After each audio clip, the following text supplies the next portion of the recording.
Yo guys, what's up? We're back again with the Blood Angels, and tonight we're going to be doing some painting and not doing decals. All the decals have been done, they are complete. This is ready for varnish once we've done this one extra step. We're going to be doing a lot of things like pouches, purity seals, and getting the base coat on things like lenses and so on this evening, which reminds me I need one more paint. I need some of that. This will be the end of all the base coats. I've done almost everything as a highlight apart from things like this, so hopefully we can get through all of this.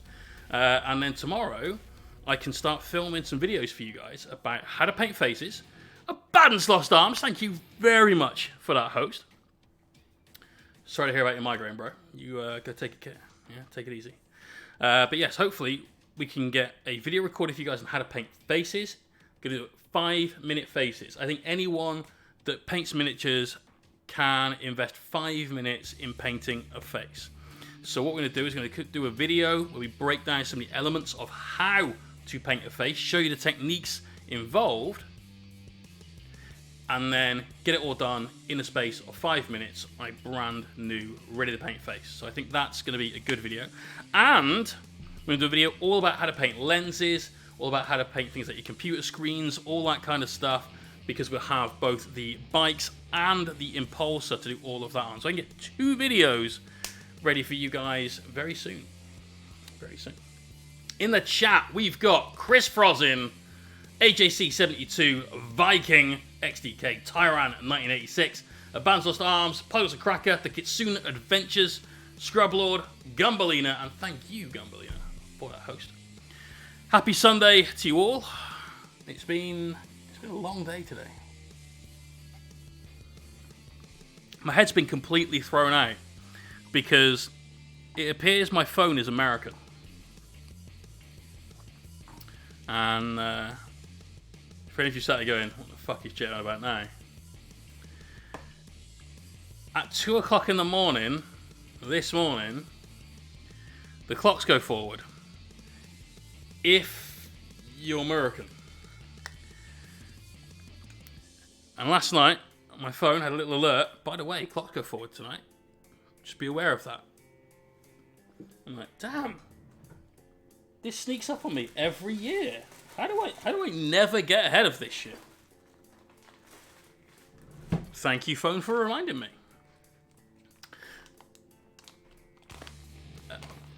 But hours don't go forward for about 2 weeks.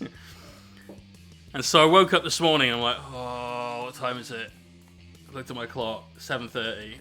Oh, that means it's like 6:30. Oh, what the fuck? Why am I awake? And I spent all of the day until about half an hour ago believing that the clock's already gone forwards. What we're doing here is we're just going to transfer this from this into a new bowl. We're running out of our Warpstone Glow. So I've put a ball bearing in there. We're going to put in, because this is a layer paint, you'll start off with 20 drops each of Flow Improver and Thinner.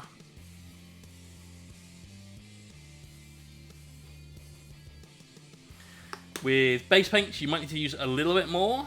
With layer paints, you might need to use a little bit less. It's all very much dependent on exactly like the pot of paint that you've got in front of you. Bear in mind that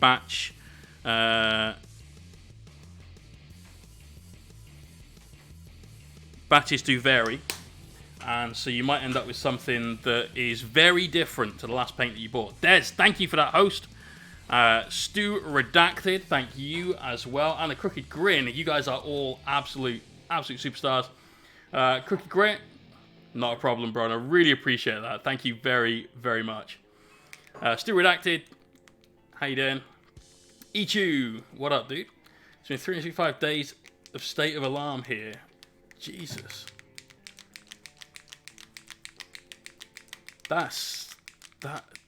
How could you be fully alarmed for a year? Like, sure, you have a point where you run out of alarmedness. So, right, give it a good shake. Make sure the top is shut before anyone makes any fucking comments about that. Remaining with turn clocks in 2 weeks, right now, fresh every 5 seconds. The booking page for faction looks brilliant. Alright.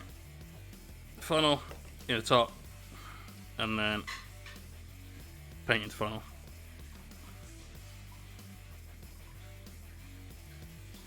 I swear this is a slightly different colour to my last pot of Warpstone Glow as well. So the little ball bearing that's in there, try really hard not to get it in your pot, in the funnel, because obviously it'll block the hole down which paint flows. And I have never managed to successfully use one of these bottles in a consistent fashion once the ball bearing has gone into the bottle. It still jams, it still sticks, it still causes a blockage, so we just avoid all that. End of the day, it's not too hard to shake up a little bottle of paint. These do look slightly different though. I think the one I had before was just ever so slightly darker. No, actually no, not much. Not much. Just a different different pot causing the issue. Right, that one's dead to me. Shift all that off. That's dead to me. Let's get to it. Let's get to it. Psychotic, what up, dude? Is there a check when we shift the time here in Denmark? Thanks, Bucks in 2 weeks. Yeah, I think all of Europe, it's about 2 weeks' time. However, if you live in the land of freedom, you probably already have. Right, we'll do a little bit of getting our palette ready. So we've got some Calo Angry. We're going to use that for all of the screens, buttons, all that sort of jazz. I'm not going to be painting the screens because we're going to use that as part of the video, like I was talking about. And I'm not going to be painting the eye lenses either, because that again will be part of the how to paint lenses video. But for everything else, we will just get. Do we do this on a per model basis? Yeah, why not? We'll do it on a per model basis. So I'm going to prep the palette with everything. I've got some Battlefield Brown from P3. Got some Bogrim Brown from P3. 1 to 10, how are you tempted to paint stripes on the chainsaws? Oh, I'd love to. I'd love to, but that's not the commission. And that's it, you know? A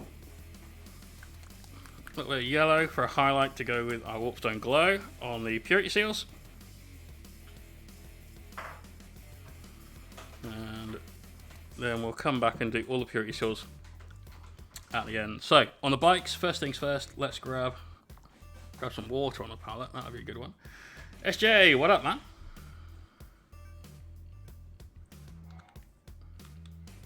So, who's doing anything exciting today? I've been playing Gloomhaven with the missus. It's been a lot of fun. We went for a good walk, which was very windy. It wasn't cold until you walked around a corner and suddenly didn't have like the shelter from a hedge or a building or whatever, and then the next thing you know, like, yeah, it's a wind.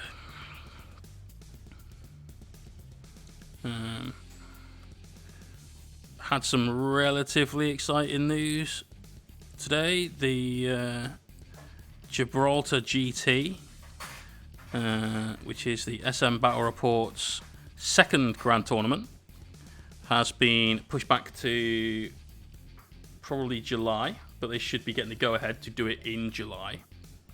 So yeah, that's good. Bit towards it right today for building and priming tomorrow. Nice. Played D&D with some mates after a long hiatus. Thanks to now I smell like oregano. Right, oregano, the most herbal of all D&D accoutrements. Do these little buttons. They can be in green. Nice little bit of extra colour on the surface there. Why not?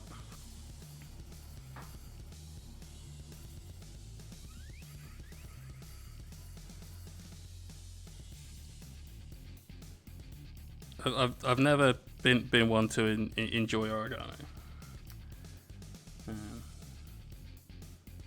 Gives me a headache.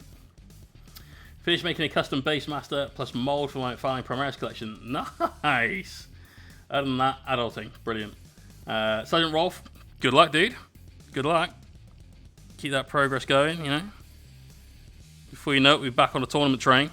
You're going to want them on the table.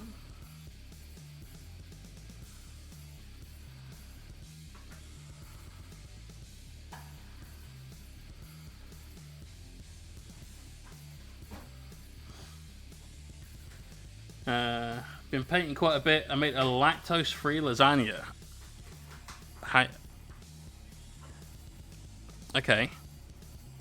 So I'm like 100% ignorant on lactose-free stuff. I know you can buy like lactose-free cheese. I know it exists. I've seen it in the supermarket and so on. But that, like, it's not cheese though, because it's just not. So what do you do for that? How does non-dairy cheese actually work and behave when it's, you know, don't select people who are actually showing up those models. Yeah, like I said, be prepared for the full range of reactions, up to and including some neckbeard taking one of your Harleyan Banshees off to the toilets for 5 minutes. Yeah. Main unit, what up, dude? SJ, that sounds like a good day, man. Good walk, love it. Get active, be outside, see some of the wider world, just so you know what you're hiding from when you come back in. Have you got new lighting? No, Ben's got the kitchen light on because he's doing some... I think he's doing his breakfast stuff. He like pre-prepares breakfast meals. So they're ready to go in the morning. You know, do like half a week's worth or something. Hey, you're the one that went with that army, bro. You've got to deal with it. Like I said, there's going to be... Running off data as whole router has crashed. I love how router is almost rooster, and in my head I'm like, the chicken crashed? The fuck? Alright. Anyway. Let's get some of the bright green. Right, there must be purity seals on everything, right? This is a Space Marine. Where's the purity seal? There's no purity seal. Crazy bullshit. Is there none on the bikes? Oh no, here we go. Here we go. I knew there'd be a purity seal somewhere. So I quite like doing the green purity seals for Blood Angels. The other option I quite like is going purple with like a strong highlight towards magenta. I think that's a good way of doing Blood Angels purity seals. I know everyone almost universally paints their seals red. Because box art and so on, and you like wax seal, and in your head you probably sort of go back to watching whatever film that you've seen somebody like seal an envelope with a stamp and all that, and the wax has been red and everything else. And so that's the usual colour of doing it, but it's waxed. You can do anything. Cheese, milk, and butter. Okay, it's better than nothing. Fair. I remember when I started eating a lot less gluten, I was always somebody that was like, if you can't eat something, don't eat the substitute thing for it, because whatever you're eating has gone through a lot of processes and is probably unhealthy. And I managed to keep that up for quite a while, and then I just want pasta. I just want pasta. I want a big, dirty, cheesy pasta bake. Like proper comfort food, real like in your soul food. That's what I want. And gluten-free pasta tastes like if you took a bag of lightly salted Doritos and boiled those. It's kind of a bit mushy. And it's just...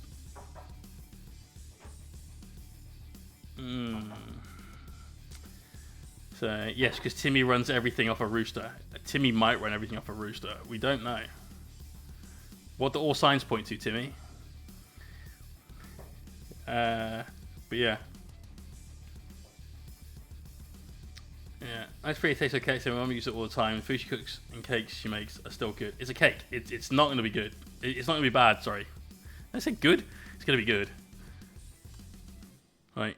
Jackie just, on a whim today, decided she was going to make a pineapple and banana cake. I'm like, really? Like, yep, won't be long. Bam, bam, bam, bam, bam. Done. Right. How the fuck did you do that? From out of nowhere. Right, Battlefield Brown. So let's go with some quick highlights around these.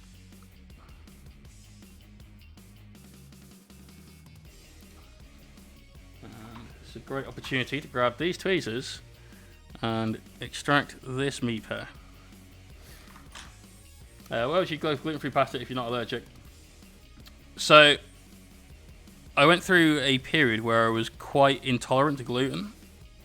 Basically, if you don't eat well, and I've always eaten well, but as in, like, I've always had fresh vegetables in my diet. I've always had like unprocessed food, so it's not like I buy ready meals, hamburgers, things like that. I certainly don't eat a lot of fast food, if any, actually.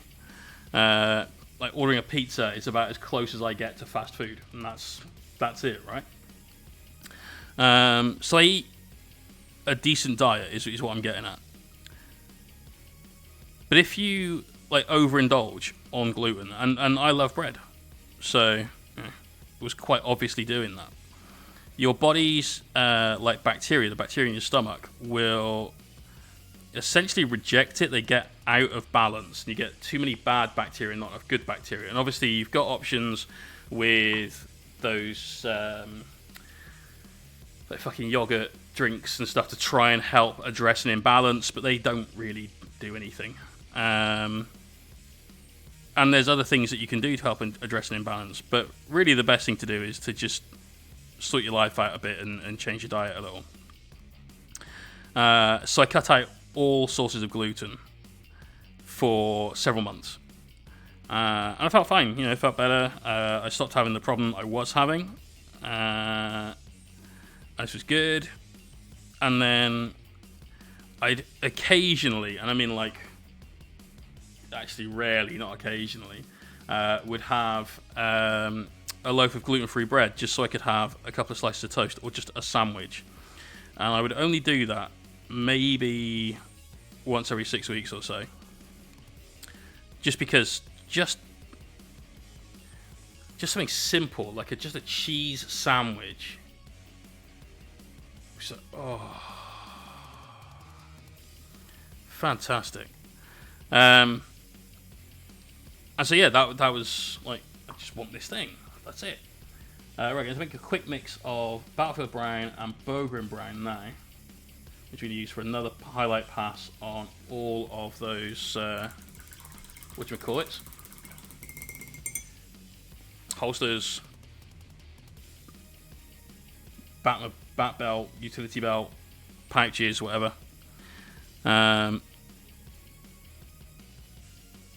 So yeah, I started doing that, and then somebody told me that a lot of people that are gluten intolerant, not celiac, but gluten intolerant, can eat sourdough bread without a reaction because there's a different bacterial culture in it.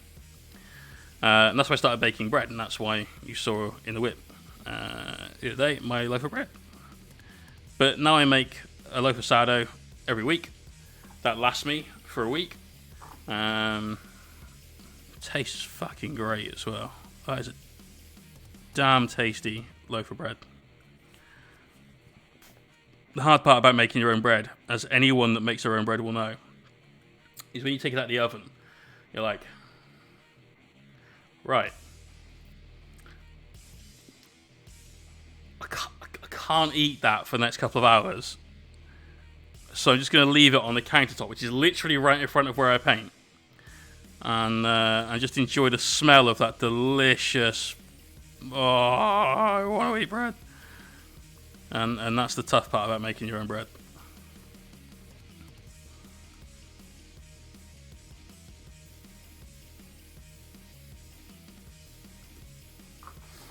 But you know, it's just one of those things. Got to do it. Got to do it.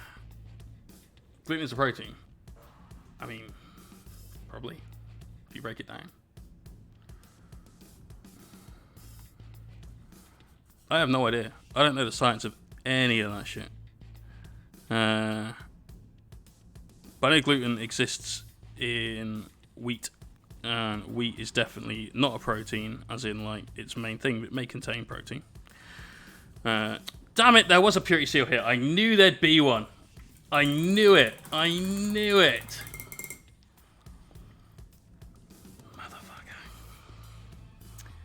The smell, Nidge, you're absolutely right. That smell is just... Oh.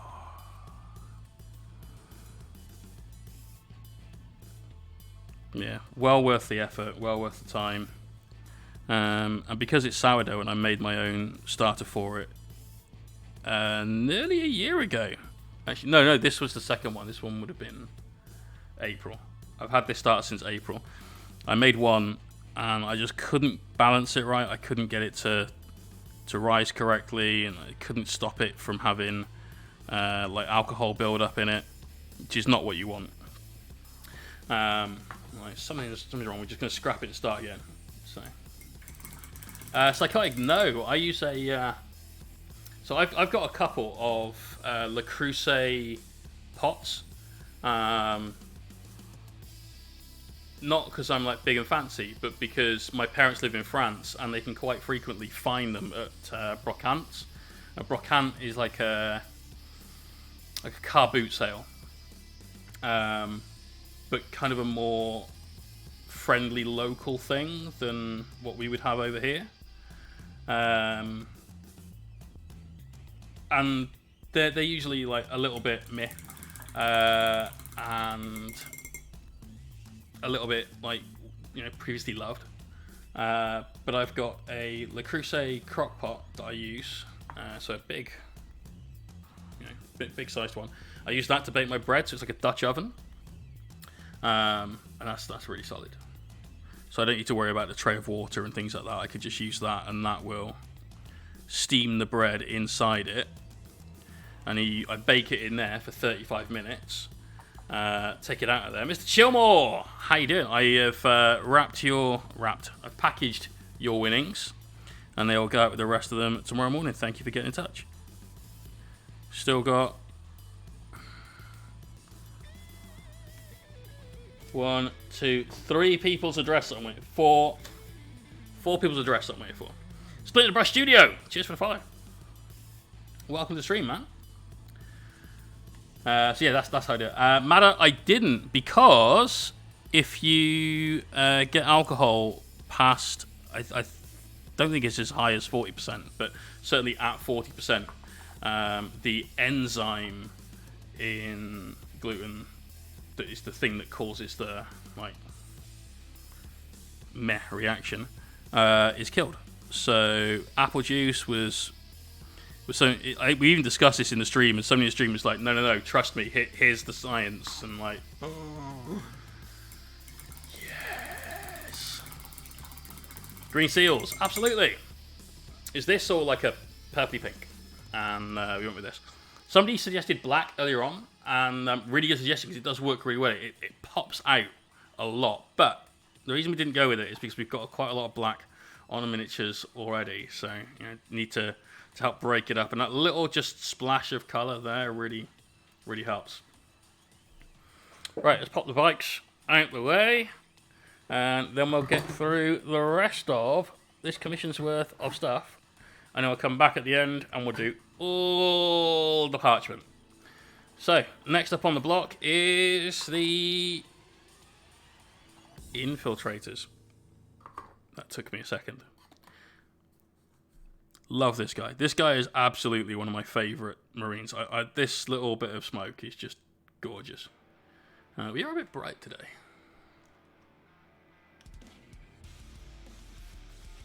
Right. There you go. That's about right.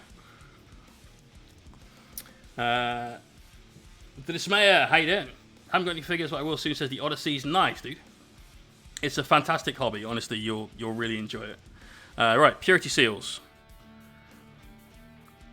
Are there definitely none this time? Yes. Are there on anyone? Sergeant. No seals. This guy's got one. Why can't you just be good Marines and all have your Oaths of Moment? Come on, guys. Some of you are phoning it in. Brighter than something. No, hell no. Hell no. I cheat my seals with Glaze of Blood of the Blood God. Oh, too shiny. Too shiny for me. We matte varnish pretty much everything. It's one of the last steps before highlighting the metals.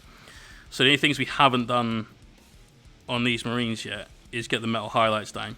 And I prefer to do that after... Who the fuck? Go on, sort of. Yeah, I prefer to do that after getting the matte varnish down so it doesn't interfere with the highlights. And it still gives them that nice glint. But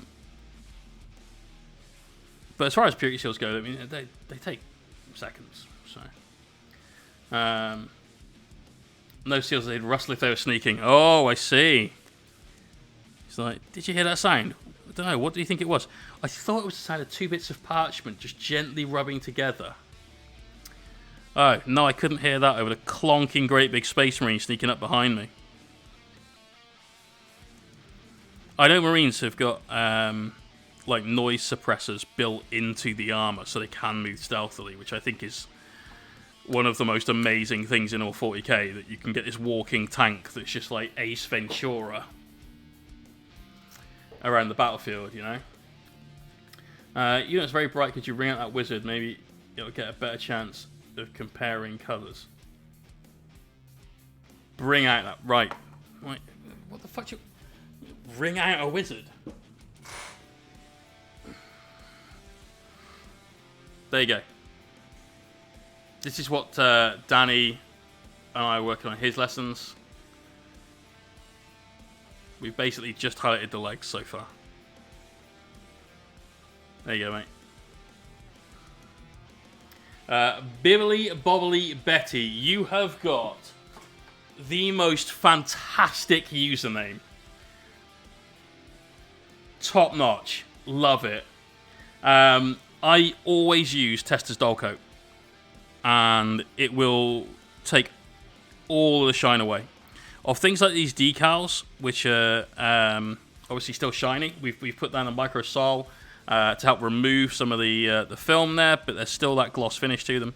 They'll probably need a second quick pass, and then it'll remove it entirely, unless you catch it at just the wrong angle, and then you'll just be able to see it.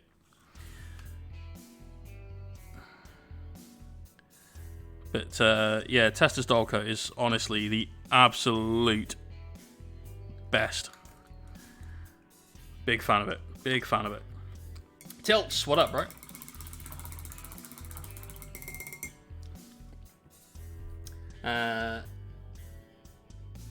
Cool.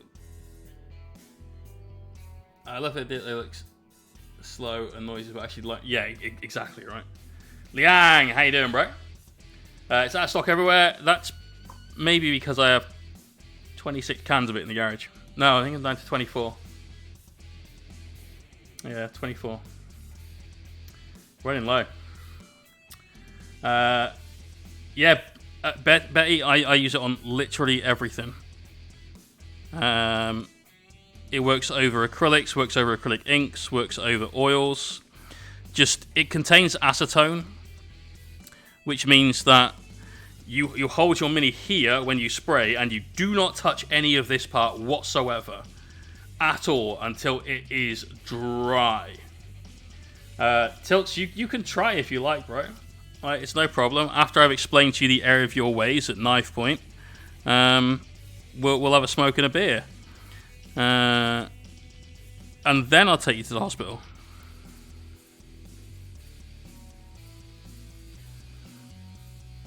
I feel this is the correct order of business, yeah? I mean, that is the right way of doing it. I haven't got that in the wrong order. Brother Claudio from Space Hulk is my favourite stealthy Space Marine. Chains and dangly bits everywhere. Brilliant. AJ, what up, brother? Your package will leave here tomorrow, along with everything else. And hopefully you'll have it in a couple of days, if that. Would you hold your models while painting and priming them? I use a shot glass because they stack really, really nicely for a start. There's a massive pile of them just off camera here. And at the absolute worst, once you finish your minis, you can have a drink. How do you dispose of your paint water? Down a sink. To make sure my final question is a good one, that's all I ask. Mate, it's not like I have to shit stuff here.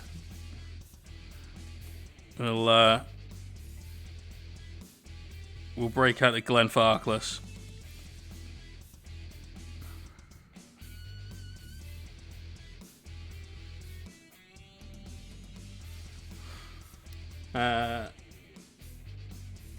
Take a shot of paint water after every stream. Do I fuck? Do I fuck? No, use Liquitex matte brush on. Haven't tried to spray one. It's the only spray varnish I'd ever recommend. I've used a couple in the past, and they have been alright, and then they suddenly have not. Spray varnish has, like, almost all aerosols, in fact, have this. They have a shelf life, which, if you exceed, the product becomes like a degraded version of its original form. Same as anything else with a shelf life, right? It breaks down a bit. These are plastic. Amazon, a couple of quid for 50. I bought 100 from the Necronathon. And I needed more than the 100, but I had some spare, so we were okay. All the Necrons for that are still upstairs on the game table. Ready for 2 weeks' time, when we bring them down and we finish them off. So we're going to do 2, probably 12-hour streams. We're not going to do like crazy endurance ones. That fucking killed me for half a week last time. But that is the weekend the clocks change. So I will get less sleep that evening, which is a very sad day. But yeah. Shot glasses, blue tack. It's super cheap. It's super affordable. You can get an entire army, as you've seen me do, all mounted up, ready to go. So there's no like swap outs with your hobby holder, and you're sorted. Glenfarclas 105 is really, really good. That's a fucking great whiskey. 105 proof. It's a good, solid cask strength. I really, really like it. I nearly bought a bottle of that for my wedding a couple of years back. Actually, quite a few years back now. And instead went for the Balvenie 18. No, not Balvenie, Bunnahabhain 18. And that was so good. Whew, that was super tasty. I saved a dram of that for a special occasion. And so drank that on my divorce. You know, painting my first miniature with a new airbrush is a filthy ultra smurf. Nothing wrong with smurfs, mate. Nothing wrong with them at all. Great colour scheme, fun chapter, good characters, fantastic lore. You know, smurfs are great.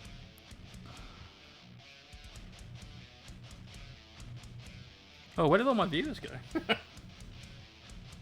Any recommendations for brush on varnish? No, I don't. I never use the stuff. I've got some Vallejo airbrush varnish, which I could brush on if I needed to. But no, I have absolutely no recommendations for that. It's not something I've ever put a lot of time into. I tend to do my steps in such a way that I only need to use one coat of varnish. If I've done oils on a miniature, then I'll do 2.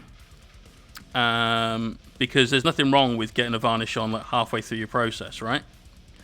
There isn't. You can get a few coats on if you really need to. It just depends on what you're doing. But to try and save on time, money, and just be more efficient in general, I've adapted my painting process to ensure that I get everything done.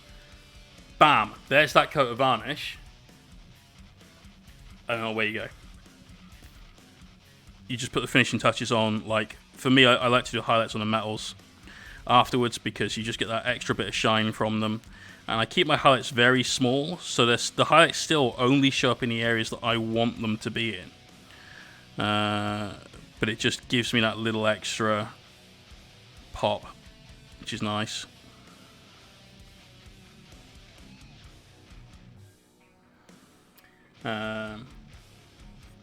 Strongly disagree. Smith's out. Nope. No, Smiths are great.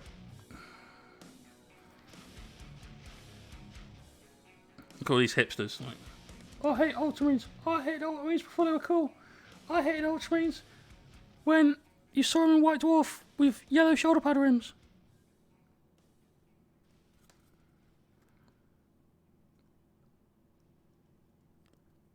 I really do like that colour scheme, though. It's just a really nice, striking, bold colour scheme. Just in terms of colour theory, ease of replication, and so on, it's great. As a commission painter, and as someone that's worked for Games Workshop, I have probably painted more Ultramarines than anybody in the chat.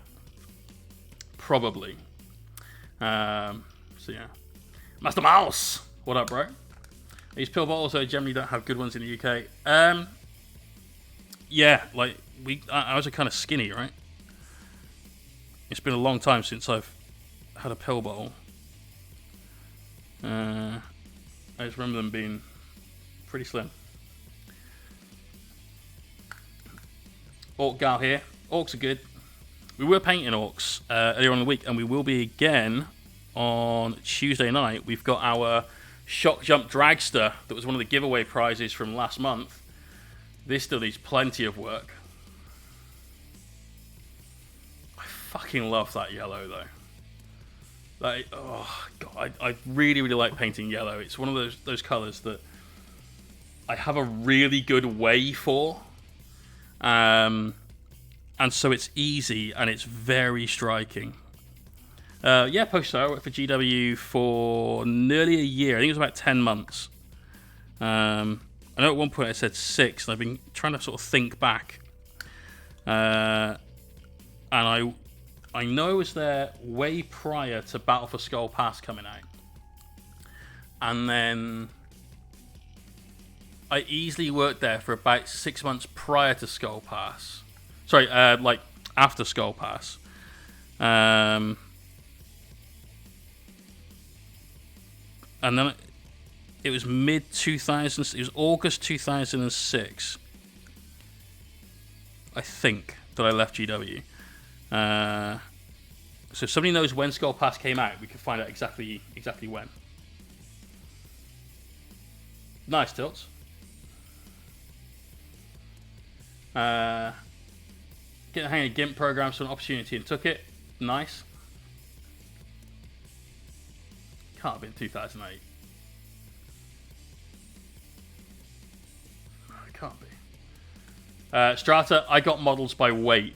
I was just too late to get plastic weight, which is what they used to do. Just missed that. But yeah, paying by weight, and because I worked in Lenton for a bit.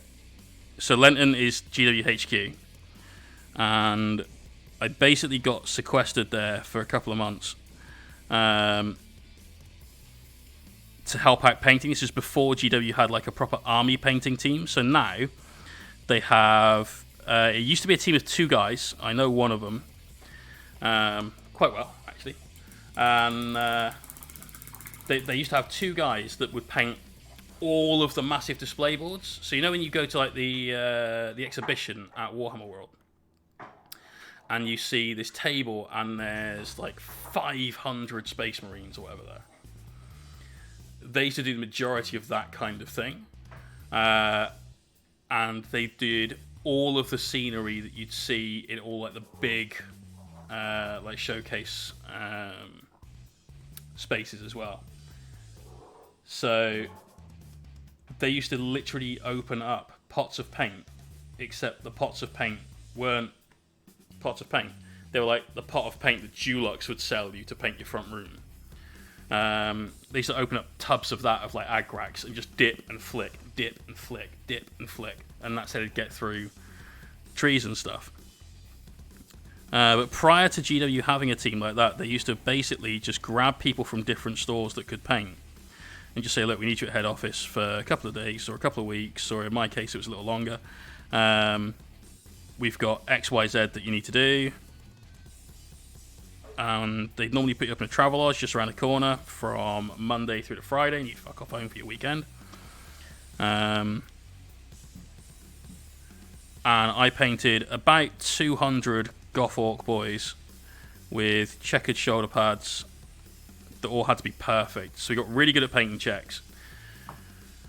But fucking hell, that was...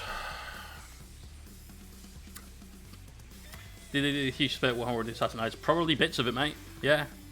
Yeah. Bibbly Bobbly Betty, thank you very much for that follow. Jake's 2 pence, what up, dude?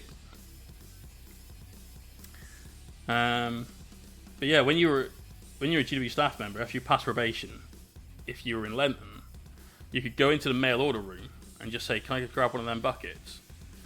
And you'd literally pick up a bucket, you'd walk around the thing where all these like little bins were for you to just, like with the models in, the cast models, and you just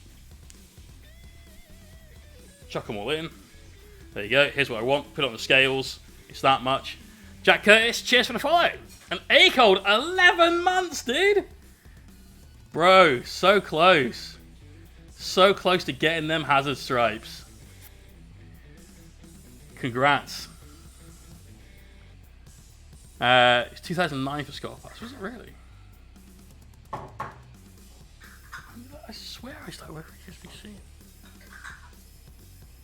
When did I make a message? 2012. Fuck, it might have been. Yeah, it might have been. Wow. One dodgy Ethernet cable later and we're back. The rooster lives. Nice. Nice. The internet gods have been appeased. But yeah, you just wander around the mail order room, basically, and you'd fill up your bucket, you take it to scales, you get it weighed in, and away you went. And if you knew the guy on the till particularly well, and I've always been someone I think that's been easy to make friends when it comes to hobby stuff. Rondo, cheers for the follow. And so, like, you know, you'd meet him at lunch in Bugman's, have a pint, and chill and chat and say hello, and you know, talk about whatever bollocks hobby stuff you want to talk about. I'm not going to mention anyone's names. They're not going to get in trouble by now, but it's just best not to.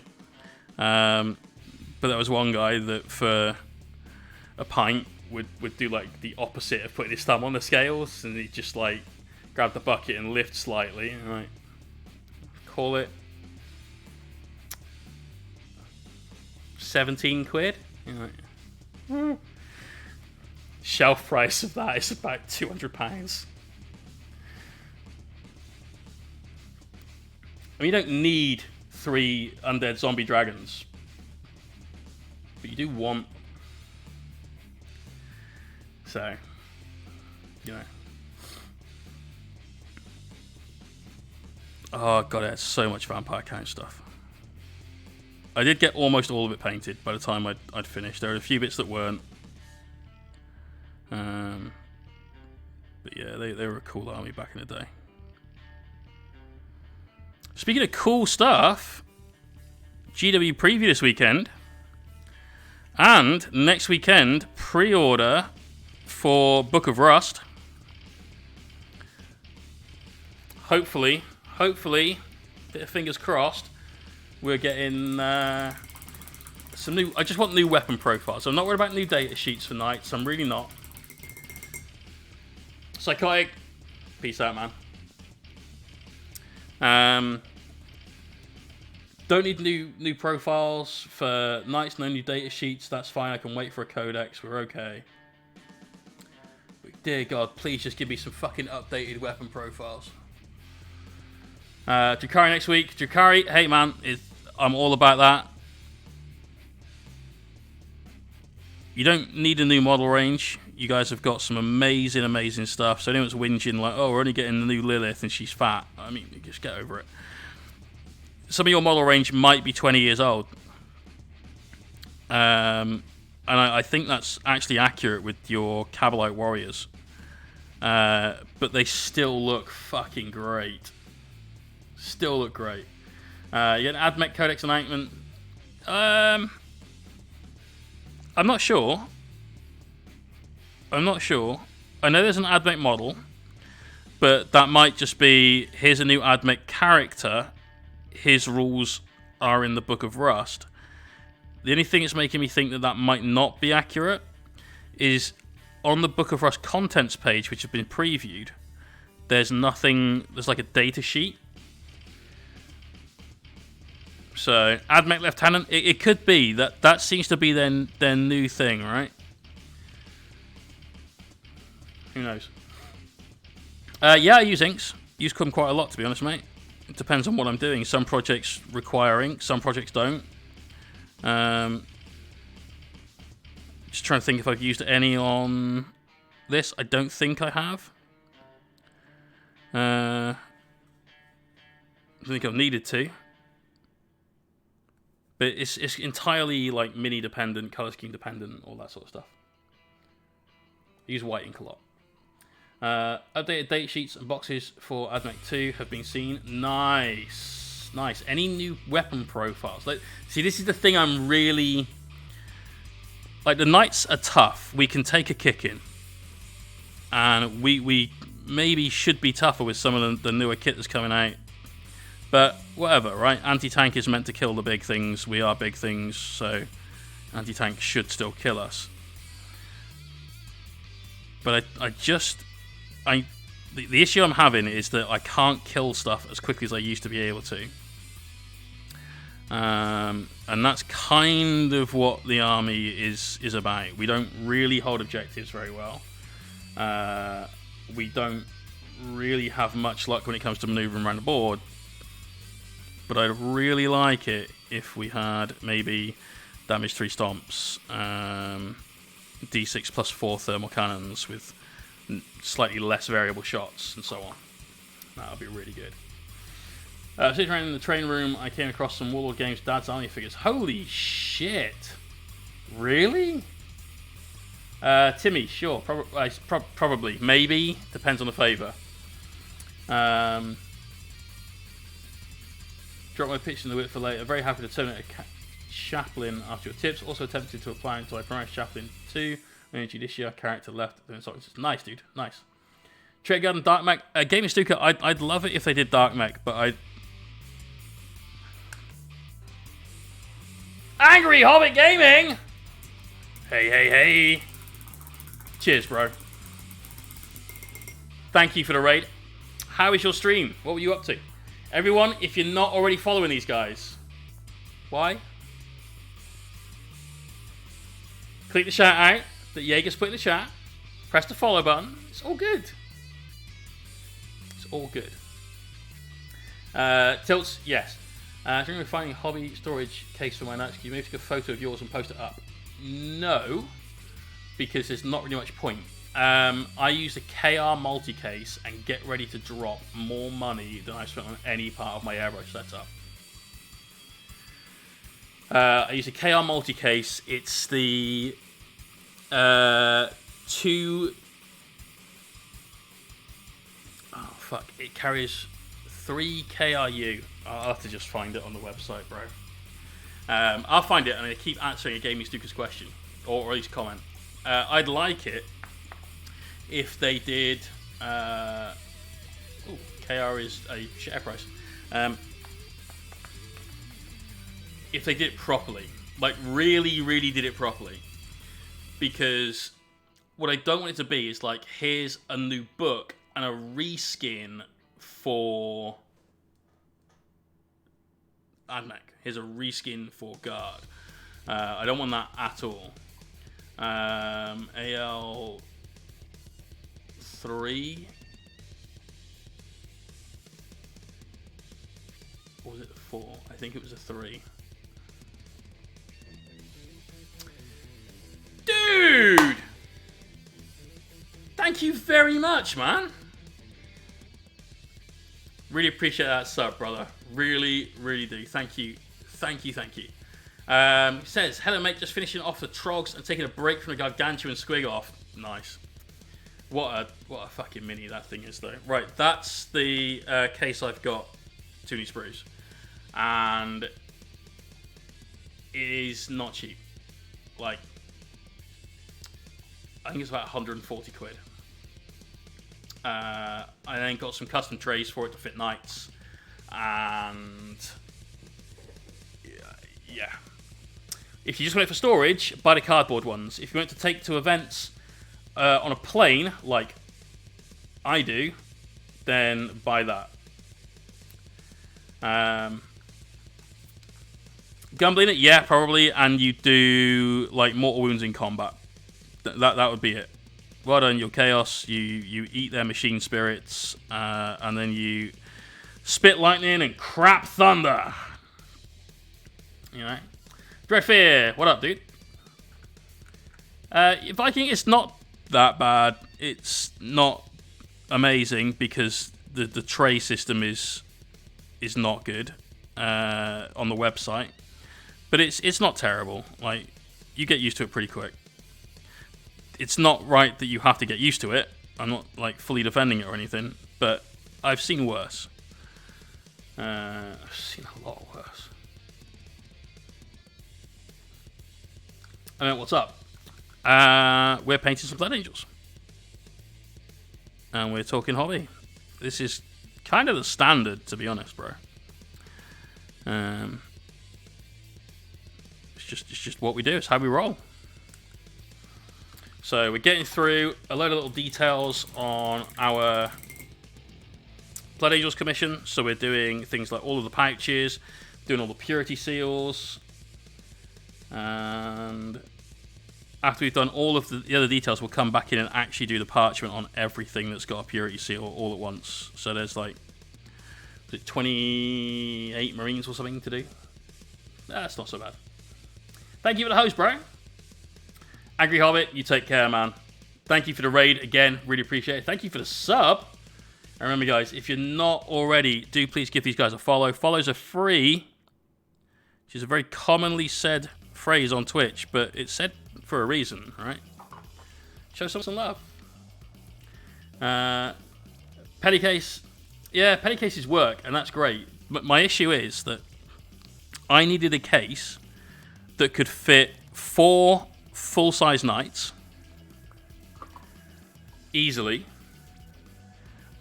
and still conform to EasyJet's baggage handling guides. So if you have a case that is like half a centimetre too big, they won't let you on, and it goes in the hold. There's no fucking way I'm putting my army in the hold. I've done it several times. Traveled to Amsterdam and to Jib with it twice. And every single time you sort of get there and you're just fucking hugging it when it comes off the ramp. Like, oh god, my army is here, it's made it. I was so worried. I don't think it did. Like, because I looked at Pelican cases, I looked at tool cases and things like that, and this was the only one that was big enough to actually fit 4 knights and fit in the thing. So it's the configuration, because you've got like weird measurements, which is a pain in the ass, basically. But it's also designed specifically to be a pain in the ass, and that's just what you've got to deal with. Oh shit, were there screens on any of those guns? They didn't have gun screens, right? No, these have got just gun parts of guns. Right, that's cool. These guys have got all the extra fucking screens. How many Halrins and Warglaves? So there's loads of different ways you can run the list, dude. And it's not a Crusader either, it's a Styx. It's one of the Forge World Knights.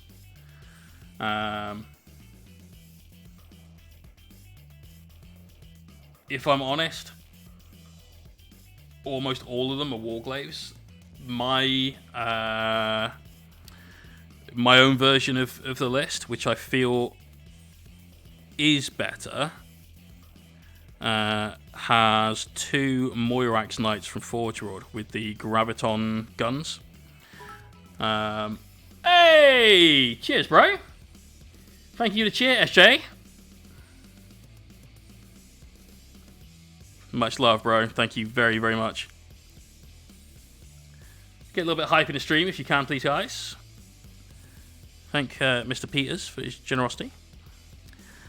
They have guns on a gun on a gun. No, it does not. It's just gargantuan. I really don't love these minis. I like the other version, the ones we just done, because I really like their helmets as well. I think these guys look badass. I think these guys are a little bit...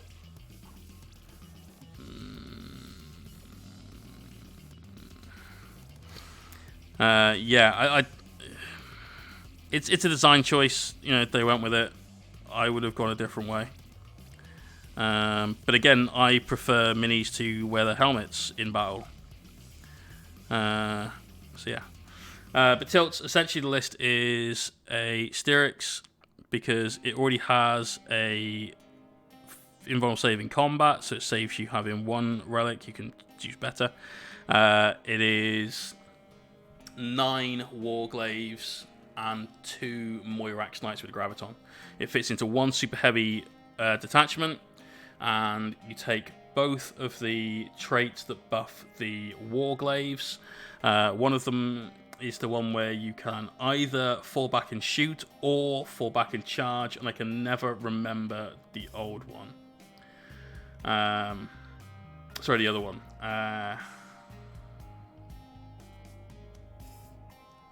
Fuck. It's because I haven't played a game with it. I need to play a game with it to get it to like stay in my head, or play a game against it. If I do either of those two things, it's fucking locked in, and it never goes. But till I have, it's just fucking ephemeral part of my memory. Used to full helmet on my incursors, even though they're for the Infiltrator model. That's fair. I don't blame you. This guy's got about 1 trillion fucking lenses.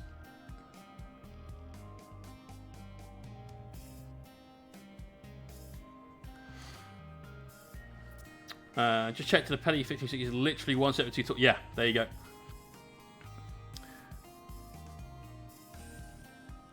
It's a pain, bro. It really is. But they do it specifically, right? Like, I can't fault them for it.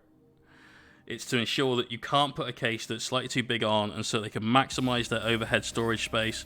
EasyJet, however, have changed their onboard baggage allowances. You can now only take a cabin bag if you are on one of the pre-booked like extra legroom seats and stuff. So that means that my flight is now 25 quid extra. Both ways. That's a pain. Because if it's a 2-hour flight somewhere, I can live with just being a little uncomfortable for a bit. Get there, stretch my legs, do some squats, just wake up a bit. And so I wouldn't normally bother with the extra leg room and so on. But, it's what it is. Have those as green lights. No purity seal so far, right? Didn't miss one. Nope. For my railway stuff, I actually get hold of an ex-British gas tool carrier, all foam lined and a metal case, very secure. Only it's like a small suitcase. Fair. That sounds pretty good, man. I got to the EasyJet terminal at Bristol with the case. Tried to put it in the slot. One of the guys there was like, "Does that fit in the thing?" I'm like, "Yeah, it will do." He's like, "Can you just do it?" I'm like, "Yeah, sure." So I picked up the case and I put it in, and it stuck because the clips for the shoulder strap had the shoulder strap into it, so they wouldn't fold flush against the case. I went to put it in. He's like, "Oh, let me just take the shoulder strap off." He's like, "No, it fit. You're good. Don't worry." And I'm like, "Thank fuck for that," because I super glued the clips. That could have been close, but we pulled the case out of the thing and it went, "Is that Warhammer stuff?" Went, "Yeah, it is. Yeah." I'm like, "Oh, dude, what do you play?" I play. I'd like to get the fuck on this plane, but I play Knights. Like, "Oh, wow." I thought it was going to ask me to fucking open the damn thing.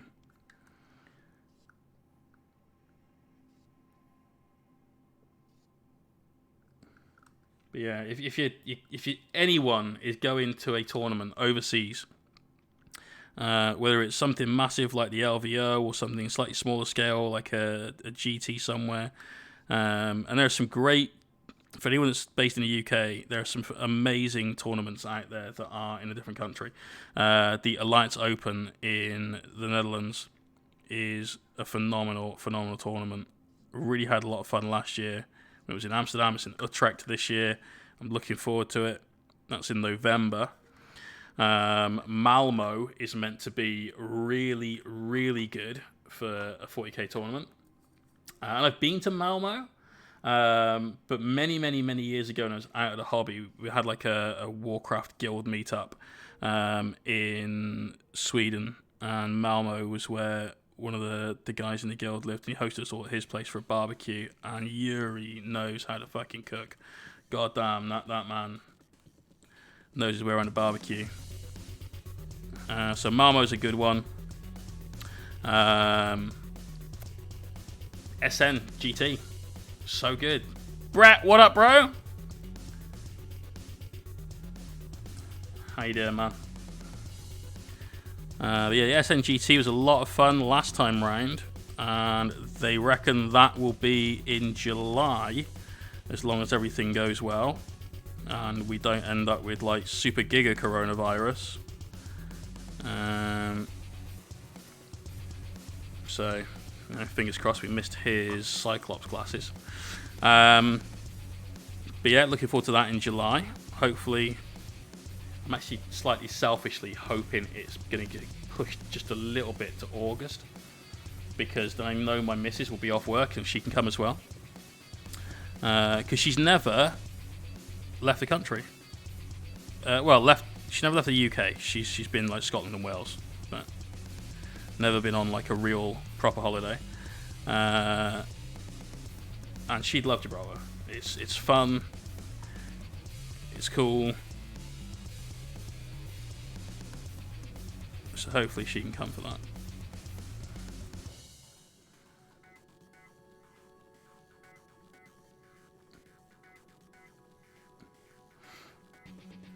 Alright. Cheers, dude. I'm really happy with them so far. Like, we've got still plenty of work to do. Obviously, the faces, the hair on these guys needs work, but we're going to do a video for YouTube, 5-minute faces. We're going to go through all of the like theory, what to do, and then we'll time ourselves and bam, 5 minutes to paint a face. Got the bases to finish off, and we've got all the metals to highlight. But what we're doing today is getting all the base coats down on things like lenses, and we're doing all of the details on pouches, purity seals, all these leather straps and stuff like that. And then we're going to do a tutorial video on lenses as well, lenses and screens, because we have all of those in there to do. Jason, cheers for that host, bro. Really appreciate that, man. Thank you very, very much. Hosts help streamers out so much. So much. So, really, really appreciate it. !point host if you want to help out as well. Push us a little bit further towards the front page of Twitch. You know, one host at a time.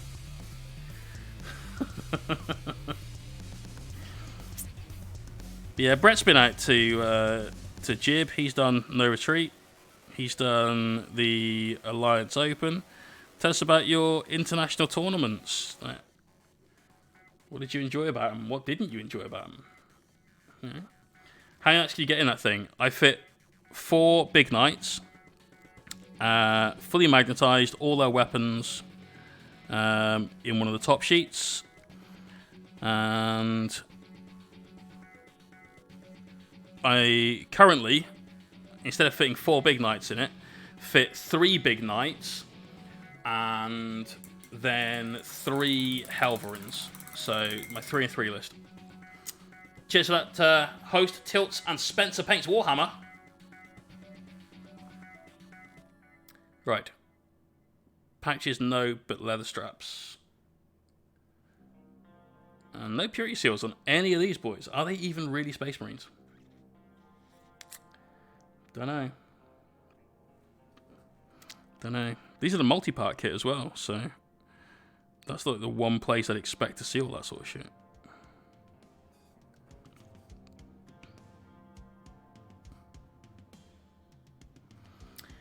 Pretty shoddy showing placement. Oh, fair, you know. Massive fun. You get to meet new people, hang out in a wonderful countries with your friends, and do Amsterdam. Yeah, alright. Amsterdam stuff. Danny, cheers for that host, bro. Yes. There may have been some Amsterdam stuff done by some of the people I went to the Dutch GT with. It may have affected some of them a little bit more than they would have liked.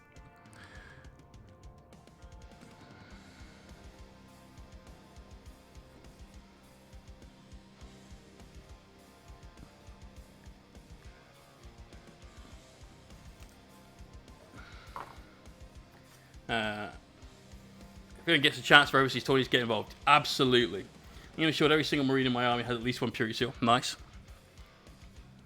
Like for the Inquisitorial Force that I'm doing, my own Deathwatch style army, we probably will do. I'm going to make sure they've got all of the ammo packs and stuff, because it kind of fits the theme of Deathwatch a little bit more than regular Marines. I prefer them looking a little bit more stripped down, just like the bare essentials needed, and bam, out they go, straight into combat, kicking ass, chewing bubblegum.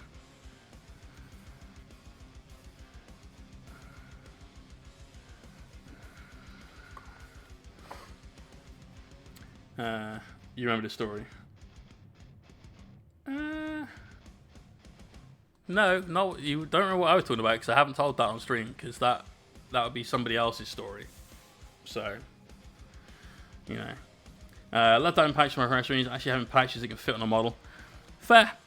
Like, for me, it's just, they get crowded, I feel, and there's just a little too much going on at that point. Like, this guy looks really cool with just the knives and the gun. Like, I really, really like this mini. I don't love his helmet, but I really like the mini. Sanguinary Guard will have lots, but that's more of aesthetic content to dark, possessed tendrils on the rest of the army. Nice, dude. Yeah, really interesting theme you're coming up with, Chris. Can't wait to see a bit more of it. They're called Dark Archons? Was that it? That can't be it. I got that wrong. I must have got that wrong. That's a Dark Eldar thing. Dark Pharaons. That's it. That's it.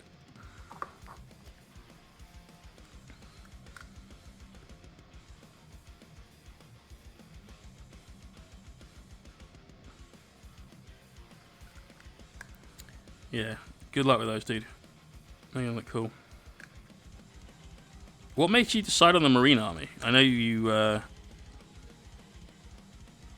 you wanted to do something that was like a speed paint thing. I know you said you're going to use my painting guide for it as inspiration to get your colours down quickly, efficiently, and sort of get through it. Because you're doing them in a weekend stream.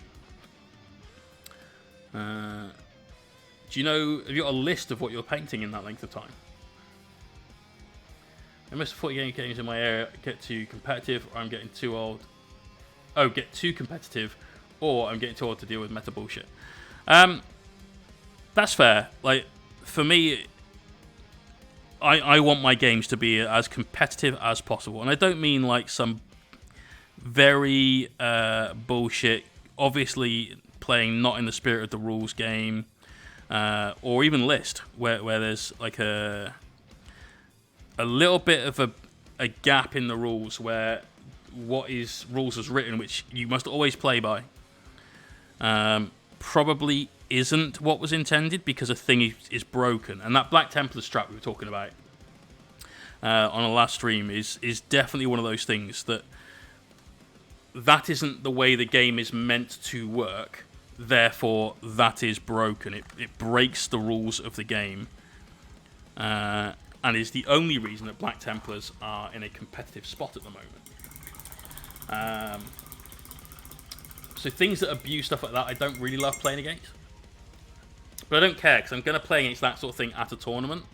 And tournaments are what I really, really, really want to play in. So yeah, I'll play people like Nick Nanavati, no problem. And I'll enjoy every fucking minute of it. And I might not win. There's every fucking chance that I don't win that game. There might be more chances that I don't win that game than normal games, in fact. But we'll give it our fucking absolute best. Right. That's a good story. Oh, I went to this tournament and I played Nick. It was a really fucking tough game. It's been a backburner for ages and tried to do an assassin style Raven Guard out. They're just dull. Makes you want to think about Blood Angels except for unique units and a law journey happened. Nice. Master Mouse! Get on it, man. I've got a list yesterday. 15 incursors to it, though, because I like the models. It's about 55 infantry. That's a lot to do in a weekend. There's a lot to do in a weekend. Hope you are like fully prepared for that, bro, because that's got the potential to break you, if I'm honest. Because it's not like you're doing a shit paint job on them either. I've been tabled by turn 2 before. I haven't with my knight. I haven't with my knights. I don't think I have with anything else. But now I'm kind of questioning that. I'm going to do these in Caliban Green rather than the Warpstone Glow, because they need to have a bit more darkness due to the overwhelming abundance of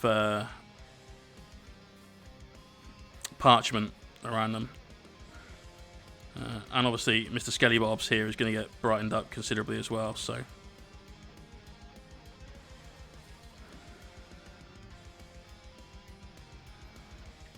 yeah. Catacomb Command Barge or Command Barge? What? Do you mean the Annihilation Barge or Catacomb Command Barge? And that's not really much of a question. Obviously, they both do ever so slightly different things. But I would suggest that your Ross Gourlay, cheers for the follow and welcome. I would suggest that you are more likely to see a Catacomb Command Barge on the table these days because of Code of Conquest. Or Code of Combat, sorry, the Necron secondary. And the Catacomb Command Barge is really, really good at scoring that. I'm saying if you've got the Silent King, then you're going to get that secondary pretty much anyway, but that gives you another way of maxing it quick, gives you more flexibility out of the rest of your army. Because he's actually decent in combat as well. Hello, my fellow Blood Angel. Oh, mate, I don't want to disappoint you, but these are not mine. This is a commission for a guy called Wraith1 UK, who's occasionally in the chat, so say hi if you are, bro. And we're nearly at the point where we're finished with them. We've got probably... I was hoping to get it done last week, but I just didn't get through as much as I wanted. But we're probably looking at another 3 days or so, and then they're done. Sorted, all finished. Jobs are good. And really happy with them. Fucking love the way they look. Yes, he's got a belt. Code of Combat is Bay. Code of Combat is really... Look, there are a lot of secondaries, and this is why 40k is very unbalanced at the moment. There are a lot of secondaries in supplements and in books that give you a easy 15.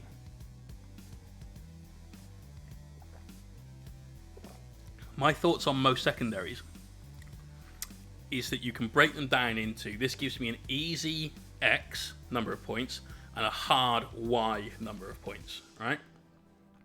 And Funky, what up, dude? Yes. It's alright, I thought you were on my list. You're not. You're not.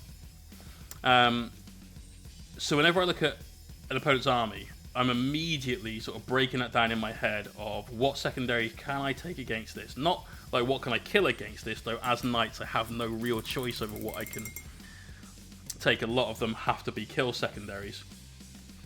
Just because you can't do actions, and then you're looking at a kill secondary for one, a kill secondary for another, and then a positional secondary for a third. But I'm automatically like breaking down a list. What can I take against this? What can I do in this game that's going to score me this many points at minimum? And my minimum is always I need to score 80 points. If I don't score 80 points, which is for me getting 40 in the primary, 10 for painting, obviously. So 30 points for my secondaries, because I need to score 10 on every secondary to have a chance at getting the win.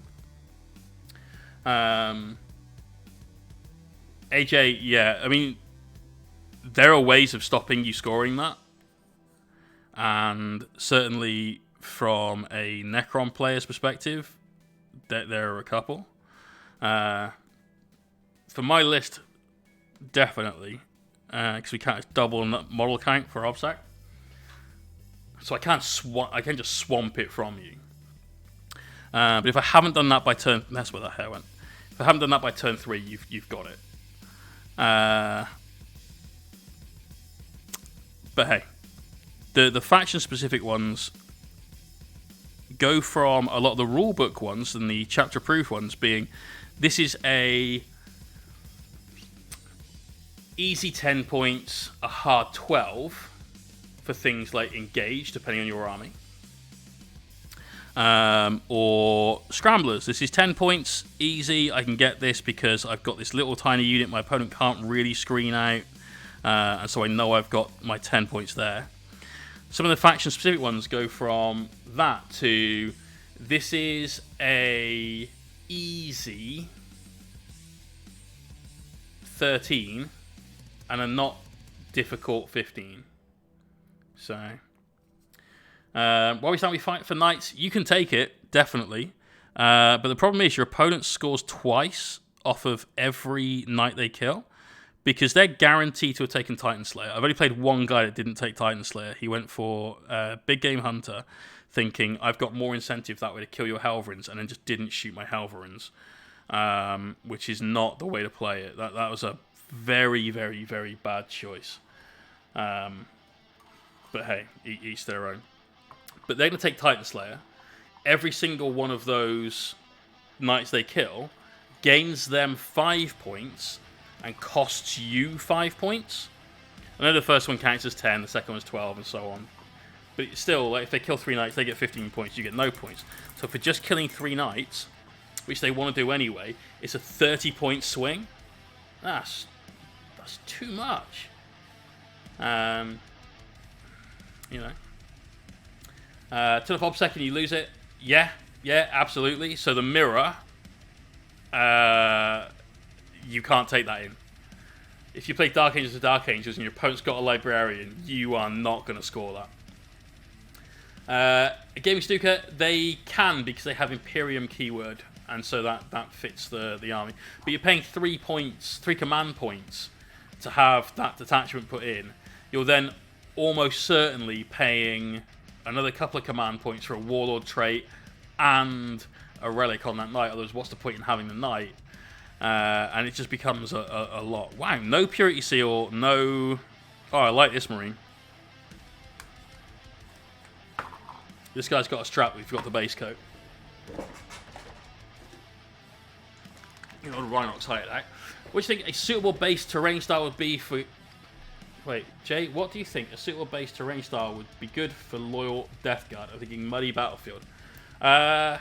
Basically, like anything you want, but if you're doing, is it that scheme you're doing? The bone with the green shoulder pads? Because I did mine on lava bases, but I did them like built up bits of cork and then lava down at the bottom. This is before I had an airbrush, so all of that was done by hand. And it took a while, which is why I never did the rest of that army. I just did a unit of 5 and then painted them all in black with green shoulder pads, which then turned out to be the Sons of Medusa. And their icon, instead of being a skull with 6 points, is a skull with 8 points. That was a very, very easy transfer to just like, ta-da! Was happy with that one. I mean, you can do anything. I like contrasting bases. I like it to be a very definite like shift between the two. So, as long as whatever you do isn't quite light in color and quite pale, you'll be fine. You'll be absolutely fine. You'll have no issues whatsoever. So you could do Mars, like the red would go really, really well. And it goes nicely against the bone as well. You could do a good industrial, but don't just like paint them grey and call it a day. You know, get some like rusted girders and some barbed wire and all that kind of thing on there. We've got a very, very big Custodes commission we're doing bases like that on. They're going to be white Custodes on like damaged city industrial bases. They're going to look sick. Super sick.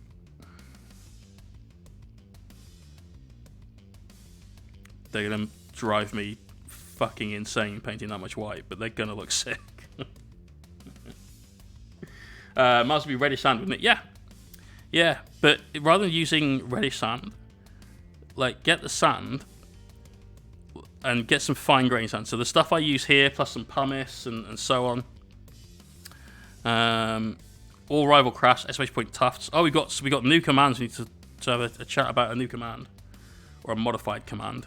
We need to have a good chat about commands. We'll do a squad and then we'll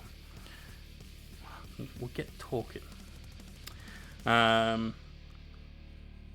But then get some really good red pigments and just fucking go for it on those bases. Like I did the AdMech robots for Tom that you can see on Hellstorm Wargaming in a battle report. Those robots, they were good. They were good. The general less so, but the robots were good. But yeah, that's a cool way of doing it. There's loads. There's loads. Right. Commands and stuff. Those of you that have been here for a little while, and AJ, you are definitely one of those people, will remember that we painted a Gene Occult Abominant as basically a study in light and shadow. We did a little diorama of this Abominant sneaking through the Underhive. He was called Lenny, and his little mate was called Carl, because the Simpsons trumps mice and men, clearly. And the voting for that is now on. Exclamation point ABB. Demon Badger! How you doing, bro? It has been a while. How are you?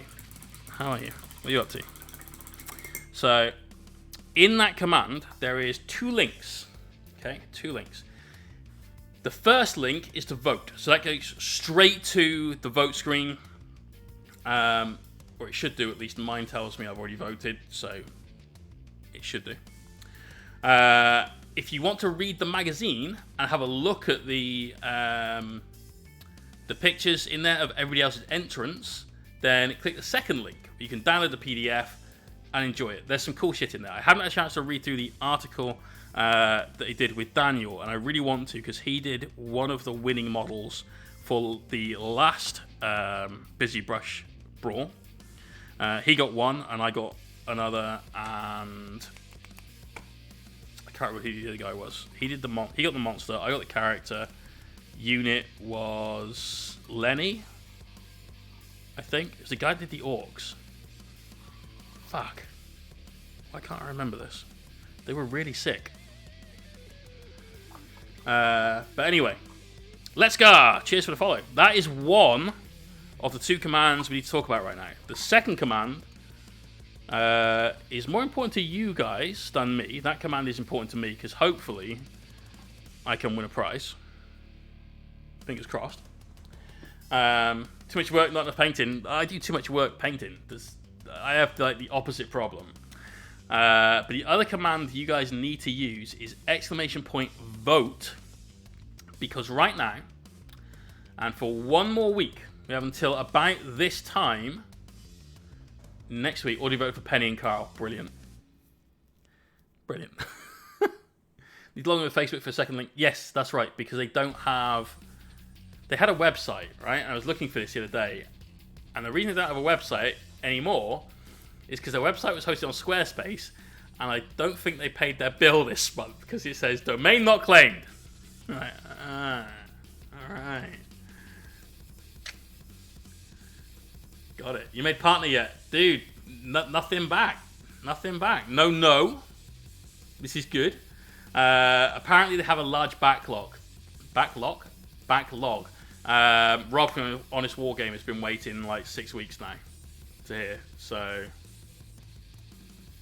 taking no news as good news. We'll see. But the other command, the vote command, took 31 days for me. All right. The vote command will get you to this draw poll, although for whatever reason it didn't come up when Tooney Sprues put the command in there. That's because Jagged did it just before. But we'll get you to a straw poll that will show you an army list, or a set of army lists. We are, in about 6 weeks, going to spend a weekend painting an army. I'm going to sell tickets to a raffle, and one of you guys could win that army. Now, the community has written these 5 lists. Except out of these 5 lists, I've written 2 of them. So, you know, I'm great. These 5 lists are now being voted on by everyone that can get to this poll to choose the one list that we're going to paint. So out of these 5, one of these is going to get painted in 2 full days of painting. And not to like the Necronothon speed paint standard, but to ideally this commission standard. So in the first place, we've got a Sisters of Battle list. Canoness, 5 Sisters, a Repentia Superior, 9 Repentia, 5 Celestians, and a Rhino. That's a fucking cool list. It's a good list. It's a strong list as well. Second place, Tyranids. Neurothrope, Old One Eye, 2 units of Warriors, a big unit and a little unit, some Rippers, which would be the Forgewood ones, 5 Zoanthropes, and a Carnifex. That's a fucking great list. What a fun list. Psychic Brain Bugs, Giganto Carnifexes. The last stream, yesterday's stream, these guys were in the lead by like 6 or 7 votes. I asked you guys to go and campaign for what you want to see winning. So there's Instagram posts, there's Facebook posts. If you want to see a Tyranid list win, a Space Wolves list win, the rest are kind of a little bit of a lost cause. I mean, the tie vote, you need 111 votes to get that up the top. Sally's just surpassed Tau. Let's have a cheeky refresh. Tau at the bottom. That's not Diamond Hands anymore, Rocky. That's Poop Hands. So, go and vote. Go and get your votes in for this. We're going to close that vote off at the end of next week. So, next Sunday's stream, that's the end of the vote. You've got time You need to go out and campaign. Take those Facebook posts, those Instagram posts that I've made, go and share them in the appropriate forums. Go and share it in, like, the Hive Mind Facebook group, or whatever the Sisters one might be called. I don't really do Facebook, so I don't even know if it's a Hive Mind group. AJ! Cheers for the host, man. So go share. Go and campaign for the army you'd like a chance to win. It's pretty much a three-way battle at the moment. The doggos need to double their votes. They've got a lot to... a lot to try and make up. But it could be anyone's guess between the Tyranids and the Sisters. I don't want to call it. But on that weekend, not only will be raffling off one of those armies. Not only will we be doing that, we will be having a load of other prizes to give away, some of which you can see, but I'm not telling you what they are.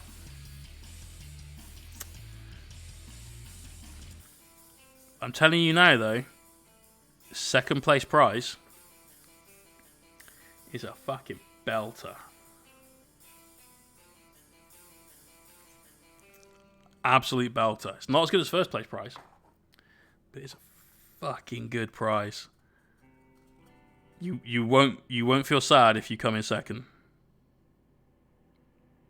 That's for sure. Harry Potter, oh, brilliant. Rooting for the Bugs. It was my first ever army. I started in 4th edition. Nice, dude. I had Tyranids way back in the day. We had the Space Hulk Tyranid Warriors. Sorry, Space Crusade Tyranid Warriors from the Tyranid Attack expansion. I had some Gene Stealers from the same expansion. And then, I don't even know how I got this. I must have been given it by a parent because I didn't have pocket money.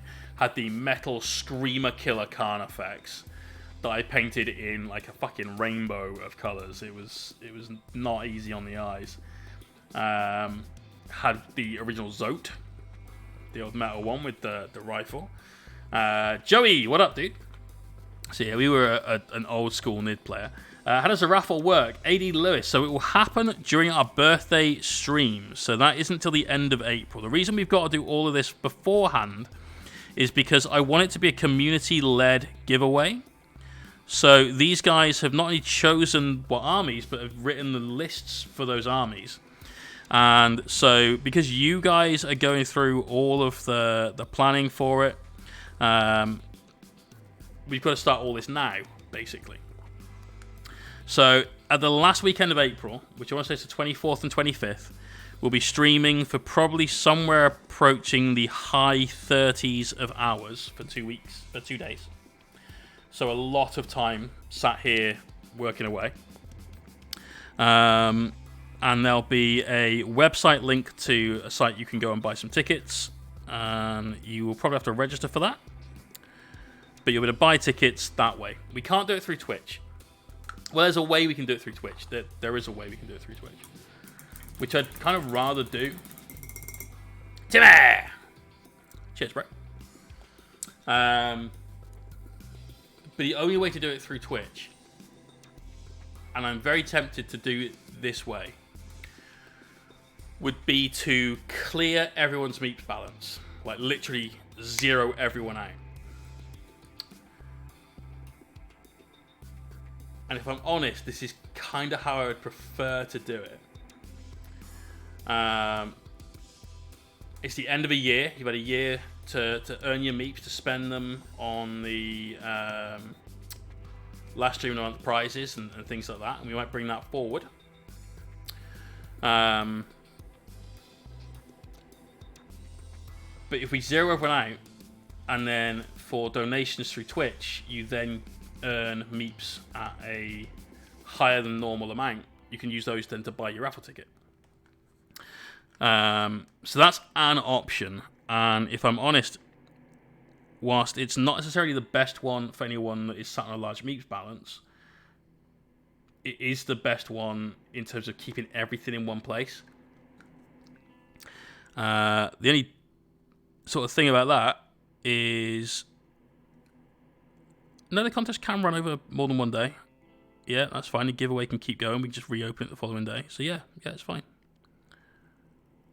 It's all good. So there is no bad thing about that other than the fact that everyone loses their channel currency before it happens. It does, AJ. I really, really think it is, in fact.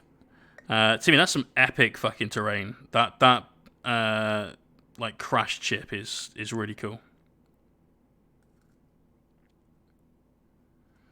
Painting one for the store, the Cheltenham store, and it was just a nice little extra bit of stuff to throw on the table. Like, you didn't have to go too ham with it by any means. It was just solid. If I don't on a mod to pay to gift meeps, you don't. Oh, yeah. Except no, I won't need to actually, because the bot does that anyway. So even now, if you make a donation, I can't remember what the setting is, but every pound you donate, you get a certain number, or I think it's still in dollars actually, but you get a certain number of meeps. So that absolutely is already a thing. Des, yeah, that's probably what we do. Just so everyone's got a chance before they get zeroed out for the end of the year. So the weekend stream is the 24th and 25th of April. This is the last weekend of April. And so normally the end of the month giveaway would be the Thursday night stream. But what we might do is do the £50 voucher giveaway on the Thursday before, the 22nd. And then on the 29th, we'll do the mini. And then on the 1st, which is a Saturday stream, we'll do the Patreon draw. No, that might be too early in the day. The 2nd, which is a Sunday stream, we'll do the Patreon draw. You can do it through my site if you need to. I appreciate that, man. That's a really good option. The benefit of doing it through Twitch is that there are no processing fees to pay. And everything is in one place. The other option I have is between now and then, I set up my own website, get the e-commerce thing going on, and sell tickets through the website, pay the brokerage fees to Stripe or whoever it might be, and it'll be card purchases, and that's another option. And long term, that is something I want to do, but you guys know me, I'd rather do something properly than quickly. So Des, no, but what I will do is reduce the amount of meeps that you get for gifting subs, so that it is not cost effective to use that to or just make the, let's say you donate £5, you get like 15,000 meeps, right? And each ticket is 15,000 meeps. Or we'll do it in 10,000, so it's like easy math, right? You'd have to give 3 subs to get nearly that. That's $15. So it's kind of a like,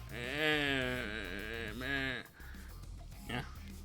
Gifting subs is still great. Don't get me wrong. Like, I love how generous the community is, and you guys are fucking mad at times as well with that. I frequently have this chat with my other half where I'm like, am I dreaming? Like, have I like slipped into a coma or something? Because I've met a girl who's absolutely fantastic. I love her to bits. She's amazing. Then on top of that, I gave up my day job when I got made redundant, and instead of looking for another job or working in the company in a different position, I decided, no, I just sit at home and talk to people on the internet and paint toy soldiers, and that's how I'm going to live my life. And I still don't think any of this is real. I can't comprehend the fact that my wages are essentially crowdsourced, and that it works, it doesn't feel real, and it won't feel real, I imagine, until many months have gone past with it just being this is my income, because I got my redundancy pay from Eco in February's pay packet. So 21st or something of February, I got my pay, which contained my redundancy money, which was a couple of £1,000.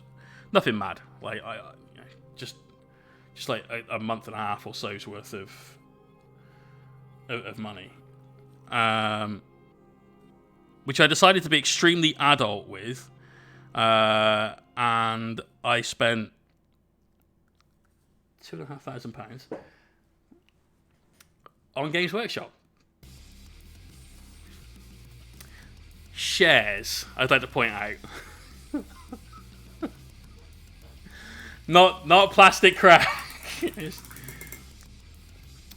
Games Workshop shares dipped to about 90 quid a share. It was just over when I bought mine.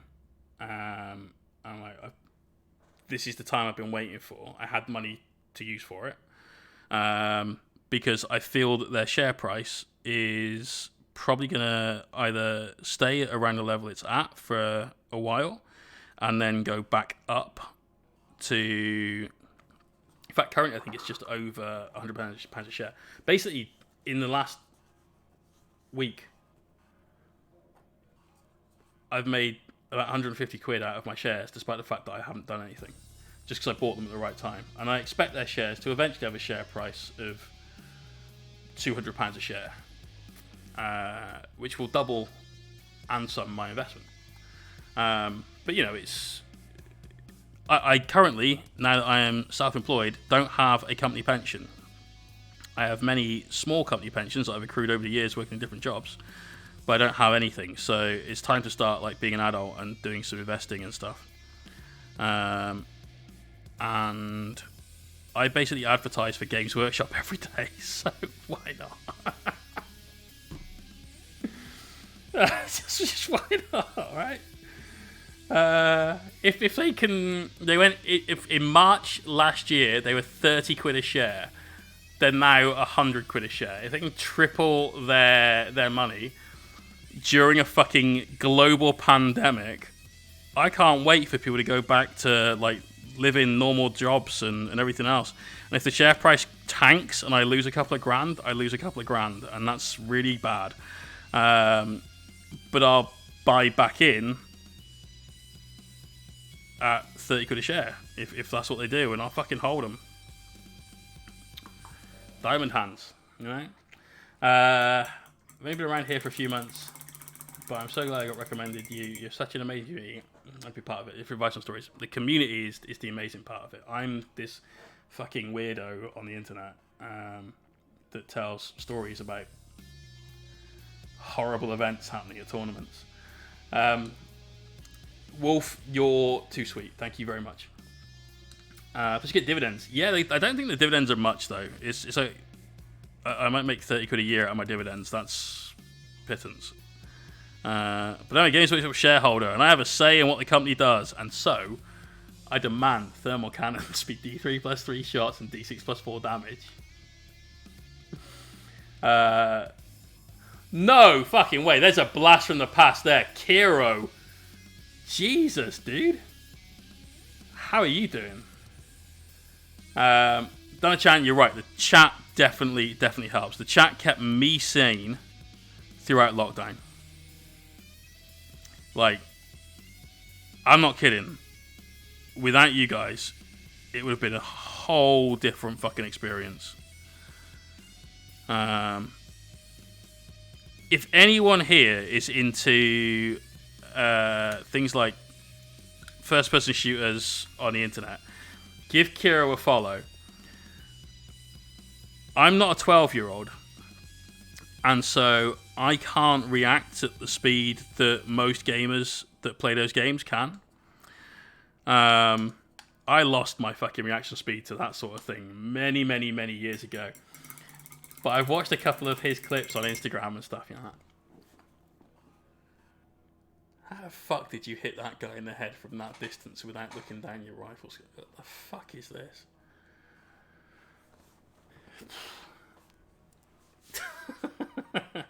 Yes, you definitely need lots and lots and lots of shares. So, you know, 30 quid. That's a Chinese takeout on Games Workshop.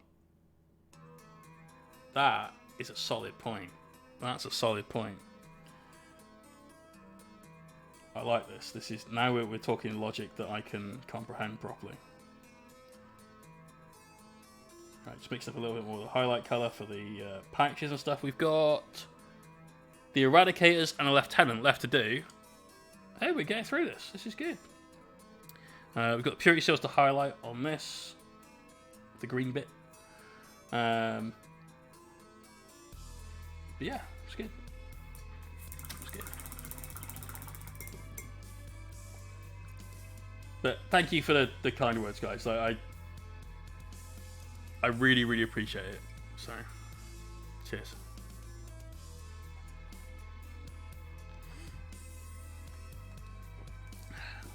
Can't believe you definitely sounded that off right at the end.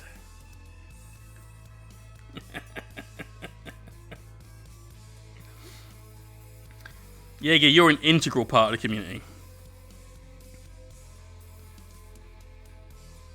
I was talking to Jackie about you guys yesterday, as in like the mod team, I mean.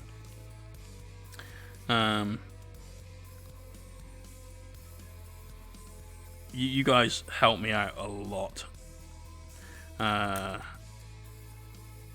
Just the fact that I can say, can you put that in the mods channel? And one of you will do it. And I'll remember what I needed to do that I said I'd do in the stream because you guys have helped me out.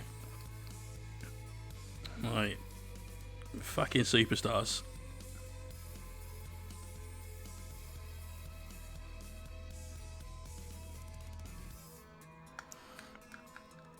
Hype for the mods. All the hype for the mods. We've managed to appease Timmy Spruce's rooster problems. All praise to the holy machine spirit. Now all we need to do is just get through the rest of the stream without his Ethernet cable exploding out of a chicken. I think that was the problem, right? Cable stuck in chicken. Instructions unclear.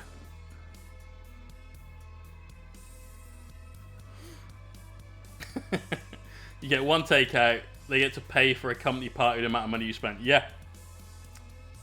Or actually, so I loved Christmas at GW back when I was working there. I hated the retail aspect of it because, god damn, it wasn't how busy it was. I could cope with that. I was a chef, for Christ's sake. But you got to work out exactly how much parents didn't give a fuck about their kids' interests. That was the worst part about working for GW over Christmas, was you realised full well that mummy didn't give a fuck as long as you shut up and put your Space Marines together. That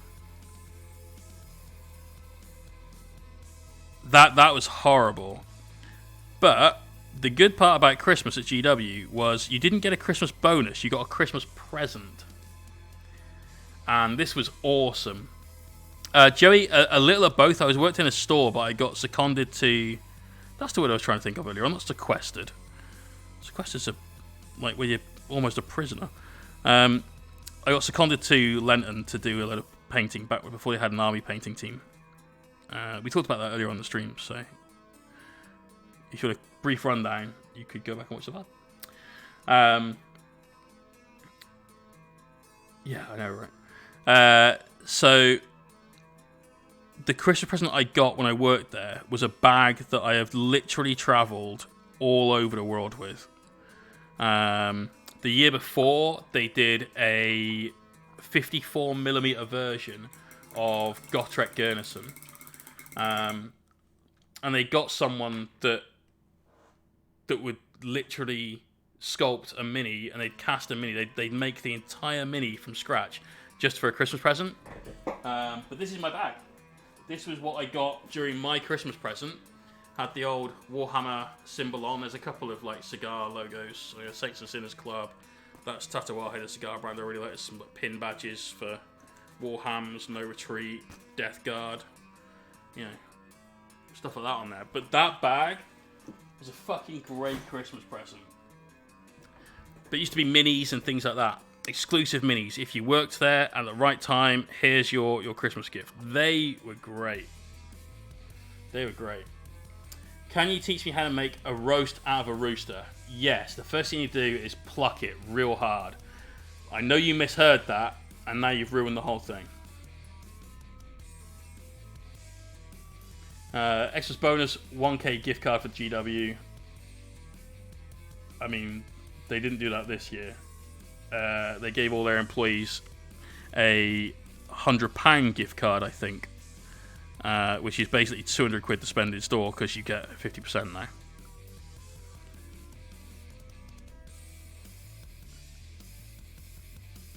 But Gumbolini, you're the manager calling social service on that. That's the fucking right way to do it. We used to get it a lot. We had parents drop their kids off before they went to work. A guy I know called George, he's a really sound dude. When he used to get dropped off at the store, that's a bit thick, he was 13. His dad would literally drop him off and go, right, I'll see you at 5. And this would be 9 o'clock in the morning. Alright. What the fuck?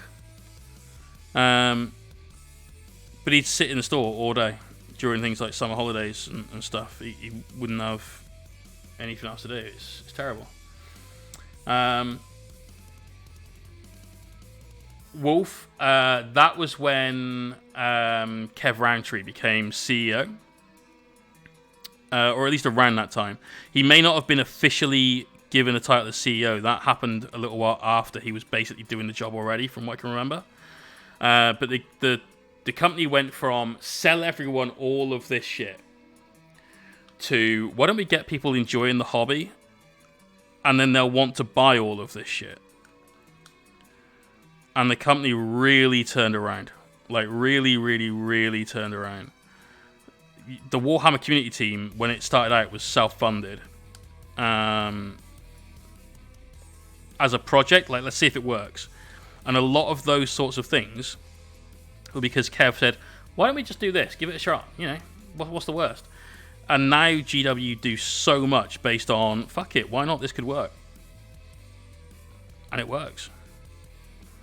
Like all the preview shows and stuff that you get now, and we'll watch next weekend's together, because there's some 40k stuff in it, so I actually care about this one. All of those sorts of things happened because of him, and then this attitude of, let's just give it a go. You know, what's the worst? The board members for quite a long time actually weren't even hobbyists. And that's for any company, you need people in charge that are there to make the right decisions. You know, that are people that are either with the knowledge or the training or just a life experience to be a good financial director, to be a good whatever director. Yeah, these things. Cadian Ranger, how you doing? And Zombies! It's how I live my life. Fuck it, let's see if this works. This is how I live my life too. It's done me alright, yeah? Let's get a shout out for Zombies if we can. Thank you, Jager. So, yeah. They had people in those positions that were good at their job, but didn't understand the hobby. And now they've got a lot more people there that are good at their job and understand the hobby. When I worked at GW, it was a requirement for everyone in the company to be able to play all of our 3 main games. So 40k 40k Warhammer Fantasy and Lord of the Rings. Like, everyone at the company had to be able to play those games. And obviously there was a point where that stopped being the case. You know? So people didn't they got the financial side of it, hence the sell aspect of GW and their business model. But they didn't get the... Like, most Games Workshop nerds, I say that with great affection because I consider myself a nerd. Most Games Workshop nerds are a little different to most people. And we play this game, whichever game it is that you might play, because we love the tabletop thing, or we love the painting, or we love the converting, or we love the story. It might be some of those things, it might be all of those things. But it is something that you love. You love that thing. That one aspect maybe above all. But you have a passion for your hobby. Because all good hobbies are something that people are passionate about. Like, my old man loves fishing. That's his hobby. Fishing. That and working on his Land Rover. So he'll go and sit out in a field next to a river with no one around him for 10 hours underneath an umbrella because it's pissing down with rain, and he'll enjoy it. And most people are like, you sat out for 10 hours in the rain, what the fuck is wrong with you? But that's because he has that passion. And we have that for our hobby. And their heads of didn't get that. They didn't understand that because they didn't play the game, they didn't know the game, and when they all started listening to Kev, who was always a hobbyist, that changed. And Games Workshop changed. It carried on. Soulless Buddha. Only gaming store in the US, can say that I doubt every rep GW gave me was good, unlike Wizard of the Coast. God, oh mate. Yeah, you get good reps and bad reps with every company. Some Games Workshop reps I've heard of kind of phoning it in. I know it's a telesales job, so that wasn't meant as a joke, but still. But yeah. Good, mainly at work all weekend, but I got this week off, so going to be getting some hobby done. Nice, dude. Yeah, Jake, that's what we had to do. We had to do it. As a staff member, that's what you're there for. You're there to sell toys to people. Now, there are ways of doing it, and that's how you define a good salesman from a bad salesman. Nightmare, how you doing, man? Like, I knew the people that would come into the store, dark green, that I knew weren't going to buy anything. Because they'd come in there 4 times a week and not buy anything. They'd just sit there looking at the list of packs, looking at the boxes, and asking questions about different armies because they wanted to chat and they were bored. But you still had to go through the rigmarole, because if you didn't, the boss was like, well, you didn't talk to this guy. It's like, yeah, I know, because that's Josh, or that's little Timmy, and his dad doesn't give him his pocket money until Saturday, so he's not going to buy anything until Saturday. And he told me the day he wanted to get some magic cards or whatever. So it's no point. Cheers, man. There's a YouTube tutorial on how to paint Blood Angels using the Blade Guard Vets, where we go through exactly how to paint this red. So let's put YouTube for a link. And you had to have those conversations with people, and you had to keep doing it, because that was your job, and your boss had to make sure you did your job. And to be fair, that's what they're paying you for, so you kind of got to do your fucking job, right? But it was bad. I had days where I wouldn't get much in the way of sales at all, and then I have days where someone would come in and be like, oh, I really fucking love, I don't know, Imperial Guard. Like, oh, mate, me too, I've just got this Destroying army. We start talking about Guard. So what do you reckon's good then? Like, oh, well, you need a solid infantry base and then like some tanks and stuff like that, so you can build up to it over a long period of time. And it's a good like army project. It's like, yeah, I'm not really one of those guys. So if you can help me write a list now, I'll just buy it. I'm like, done.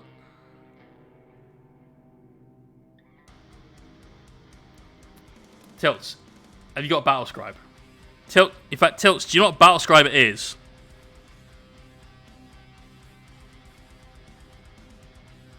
If not, I'm literally about to grab hold of one ear in each hand and pull, because I'm going to expand your mind. You feel personally attacked. No, that's not an attack, because I buy armies by the army.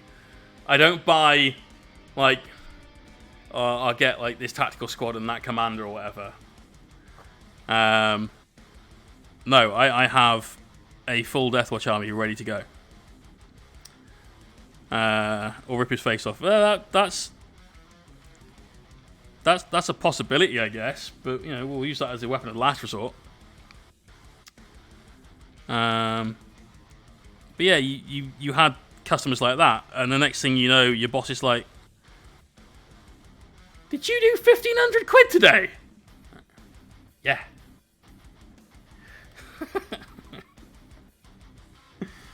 Had a guy I worked with back in the day who had a Who diagram explaining what you needed for a guide army because platoons were thick. Yeah. You take care, bro. Have fun. Get some rest. Thanks for being here tonight. Really appreciate it, bro. Peace out indeed, man. Alright, any more green bits? I know I've got to do some gold on here because I somehow completely fucking missed that. Within the plasma glow blue, so I'm not touching that. Purity seals on flamey boys, there must be, yep. Look at the lighter green. Tilts hasn't replied about the battle scribe thing. I think he's just found battle scribe and is too busy, like, spaffing off a wall or something. Tilts, do you have battle scribe? Answer my question, goddammit. I've answered yours already. Watch the VOD.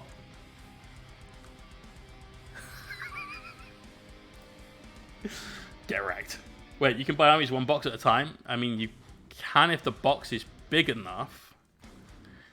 Tilts, what I need you to do is to use the internet and do a search on your mobile communication telephono device for Battle Scribe, and then how to use it. And when you have finished creaming yourself, because that's probably what the next thing that's about to happen is, you can say thank you.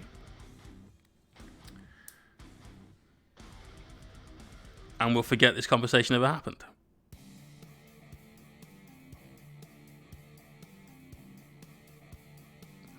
And when it asks you if you want to support the creator, yes, fucking do it. Battlescribe isn't accurate. Inks, I keep calling you Inks, Jade. Battlescribe is 99% accurate, which is more accurate than Games Workshop's official app. If you're going to a tournament and the only thing you've done is check your list on Battlescribe, you are an absolute ass clown.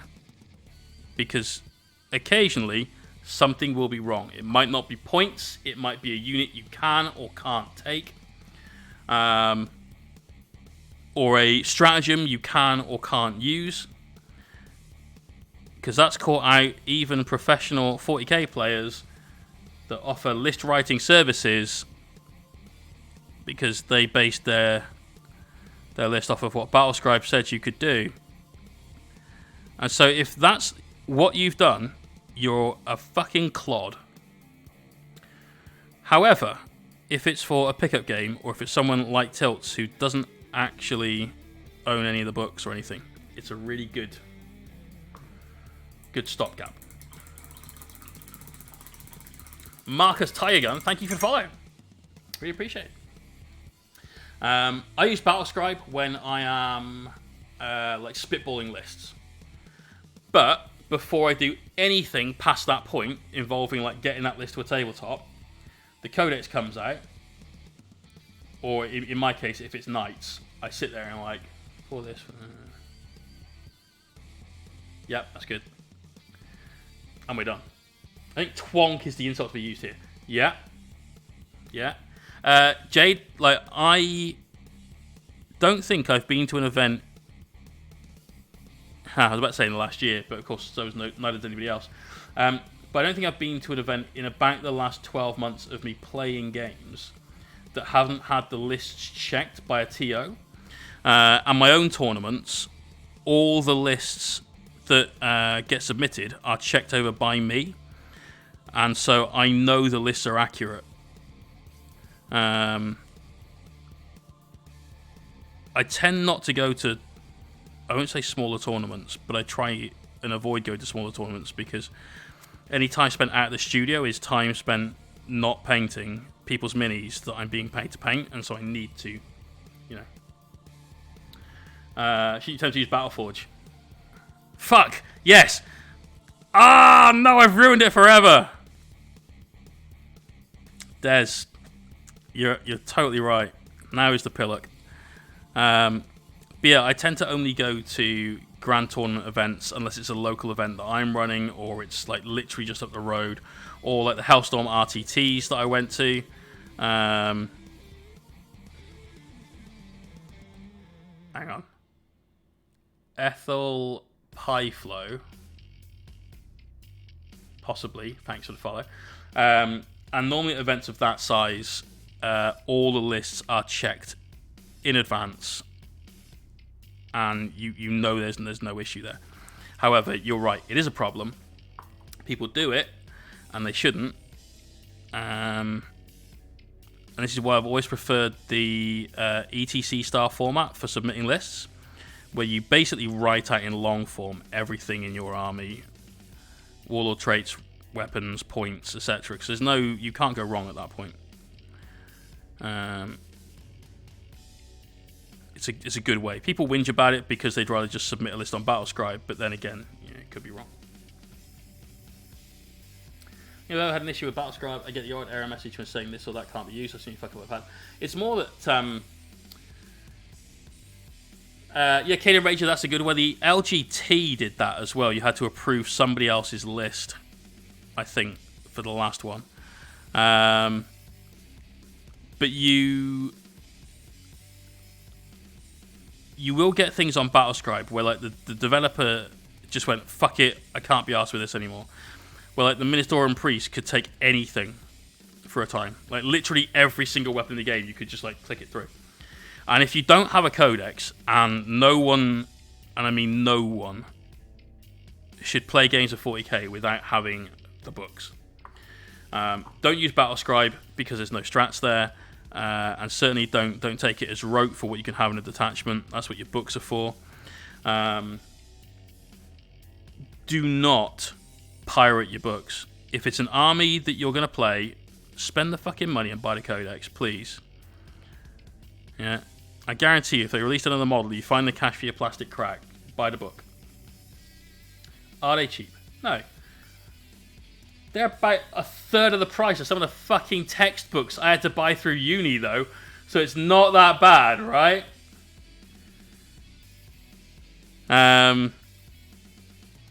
So just buy the books. Come on.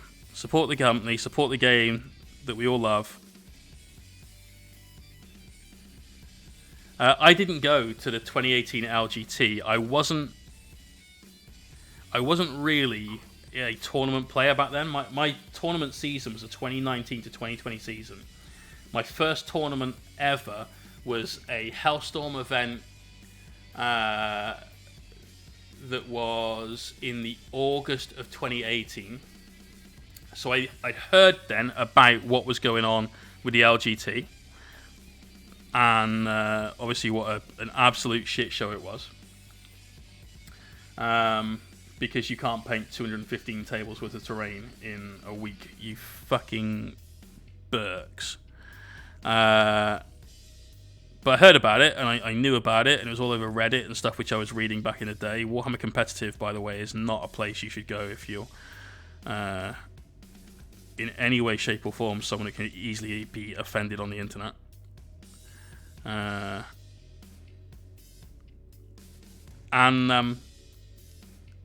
that was it. And then my 2019 to 2020 season, my first tournament was at Firestorm Games in Cardiff. Blinky, there's a bit more to that than you've put on in the chat. I'll explain it in a minute if you want. But so there's definitely like. In fact, you know what? Let's go through that. So the LGT, for anyone that doesn't know, is a London Grand Tournament, and in 2018 they completely redid their system, right? Like completely changed their system.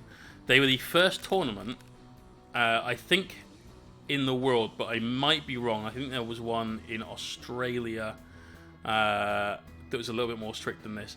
And Nova had always kind of done it, but not really. Where they specified not just what terrain would be on the table, on every table. There was no leeway. Every single table was exactly the same in terrain layout. It meant that nobody had an advantage or disadvantage on that table over their opponent. It also meant that because it was symmetrical, it didn't matter which side you chose. And because it didn't matter which side you chose, they thought, oh, it's fine, because people would just stay to one side of the table. We can put tables together in quite long rows, forgetting, of course, that sometimes you need to be to the opponent's side of the table to move something and get it in just the right spot, or check that line of sight, or whatever it might be. So they had a conceptual error with that. But the terrain caused quite a lot of a stir, and that wasn't the only thing that caused some issues. There was issues with food, not being in enough stock, and the lines being too long, so you couldn't get served food before your lunch break was over. So you had to be back at your table before you'd eaten, and it was horrible. They fucked up a lot of things. But the terrain, they made all their own terrain. And a lot of it was polystyrene hills and walls and things. And from a functional perspective, it was perfect. No other perspective. From a functional perspective, it was spot on. We have a table that is set. It doesn't matter which side my opponent chooses. So there's no, well, he rolled a 5 and I rolled a 4, so he won because he had the side with the building. He could hide all his army. None of that. There was only one issue, and that is that none of the terrain was painted. Now, all the guys I know that go to tournaments, and the only reason they play the game is to try and win tournaments, none of them gave a fuck. They were like, was it great? No, not really, but it didn't matter. A lot of the people that go to tournaments because they like to play in tournaments, or they like a day out playing Warhams, or they were like, oh, I thought I'd just go and check it out. I've never been to a tournament before. It's this big tournament in London. Let's do it. Obviously had a very different opinion of the terrain, which was it was fucking terrible. It was just polystyrene blocks everywhere. I could do that at home. You know, I could do just like my books from my bookshelf and have the same thing. And it wasn't great, and the pictures of it were pretty damning, and the pictures of tables in fucking gargantuan rows of like 15 tables in a row without a gap at all. Some of them didn't have a gap. Some of them was a table against a pillar. So you couldn't even go around. You could go under if you were lucky, but that was it. The pictures were horrible. The venue was not good. It was a bit like closely packed in, and there were issues, right? But the thing you put in the chat earlier on, Blinky, about Games Workshop saying, oh, we'll let you have our terrain if you want, isn't accurate. You're kind of halfway there.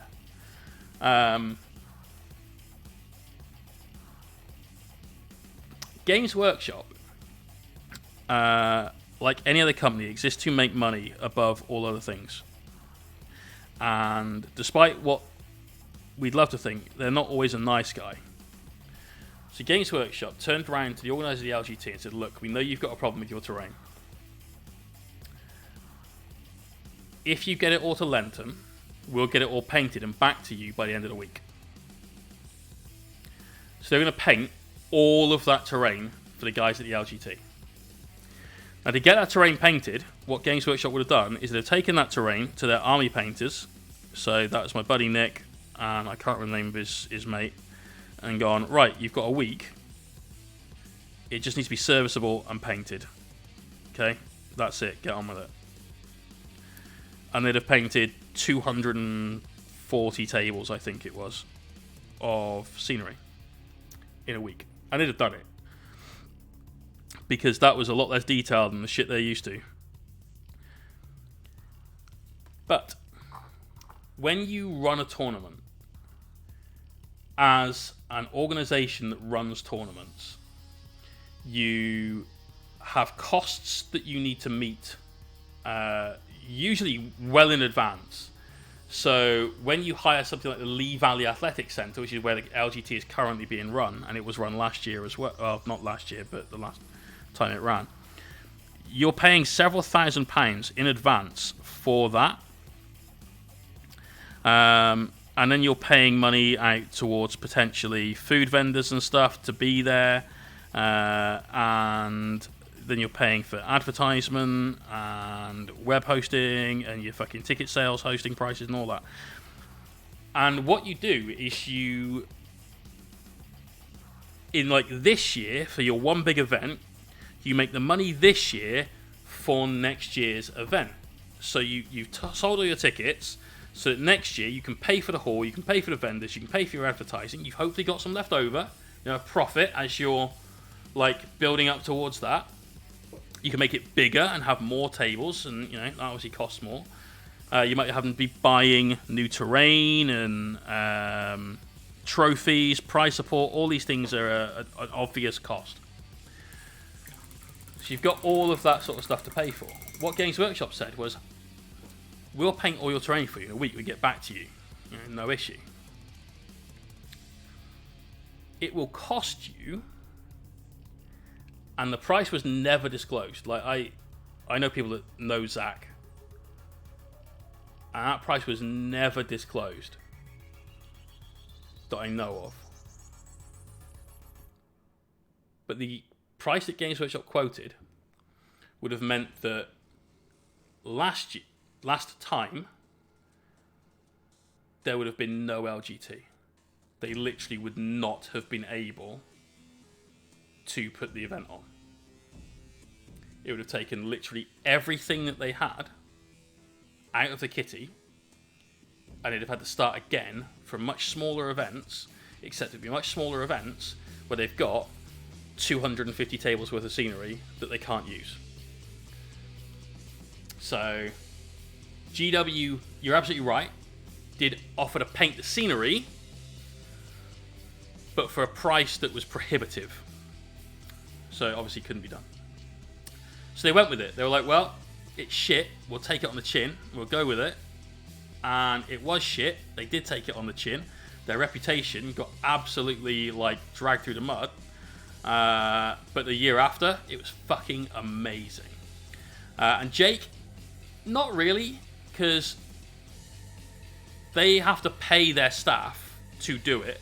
They'd have to pay a lot of people overtime to come in to help out Nick and his mate, because that's a lot of terrain to do, and you can't spray any of it because it's foam. It's PVP, something. The pink foam and the white foam. Yeah, you spray paint it, the acetone just fucking eats it and it's gone. So day one is texture painting the entire thing with fucking 4-inch brushes, hoping it's dried. No, Jake's 2 pence is scenery that they made themselves. It was foam scenery, so it's a very different animal to the GW scenery. Right, I'll do the purity seals not on him because they need more highlights. We'll do the purity seals on these guys, then we're going into the whip gallery. Tilts, they might well have done, but they made a decision to do it a different way and just do it themselves. Now, the year following, the scenery was amazing. They partnered with TT Combat to produce scenery that was affordable. It's something like 60 quid a set for an entire table's worth of terrain. We use it at my local. We bought 10 sets. All the events I run have a modified version of the LGT terrain setup, and it works really well. Works really, really well.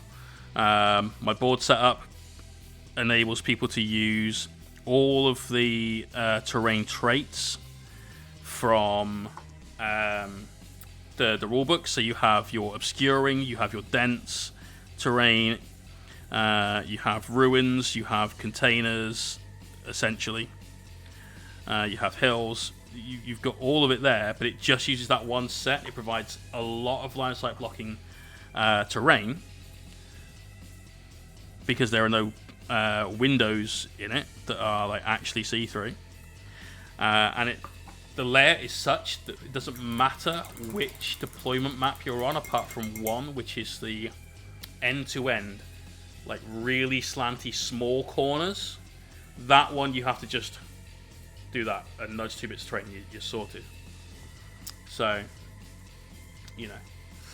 Right, they're done. We've done everything we wanted to do tonight on everyone that wasn't the lieutenant and the captain, but we've based the bits we need to do for them.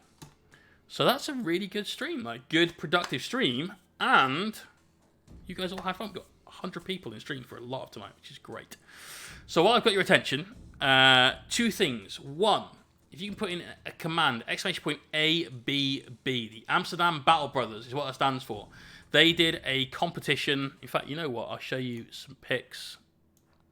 They did a competition for a painting contest, which I took part in, and I painted up one of the giveaway models that we did, the Abominant, and open. There you go. It's in bold at the top. Of course, you can't see it, you knobhead. I painted a genius they call Abominant. Now, if you like the mini that I painted, and I think mine is definitely second place. I don't think there's any real question about it. There's a chance it could be third, but I've looked through everybody else's entries, and Stu's is obviously painted to an incredible standard, but it's a completely different.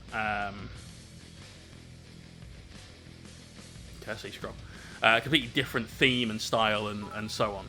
But hey, cheers, SJ, and thank you. That's really kind of you. But here is the Abominant. This is Lenny and Carl, not Frank. Don't know why we got Frank. Lenny's the Abominant, Carl is a little dude. We've got loads of different light sources on this guy. This picture here was used on the cover of their Tabletop Inquirer magazine, which is really, really nice. My model's on the cover of a magazine. I'm kind of like,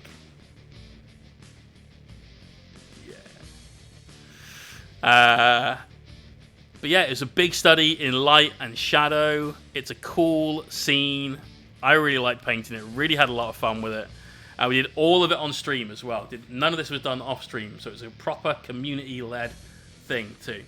So the first link in the ABB command is where you can go and vote for any of the entries. However, the second link is what you should probably read first, which is the rest of the magazine. And there's something like 26 entries, I think, to this painting contest. Like I said, I think mine is a definite top 3 contender. But there is one that it might be second or third. I think I'm a strong second.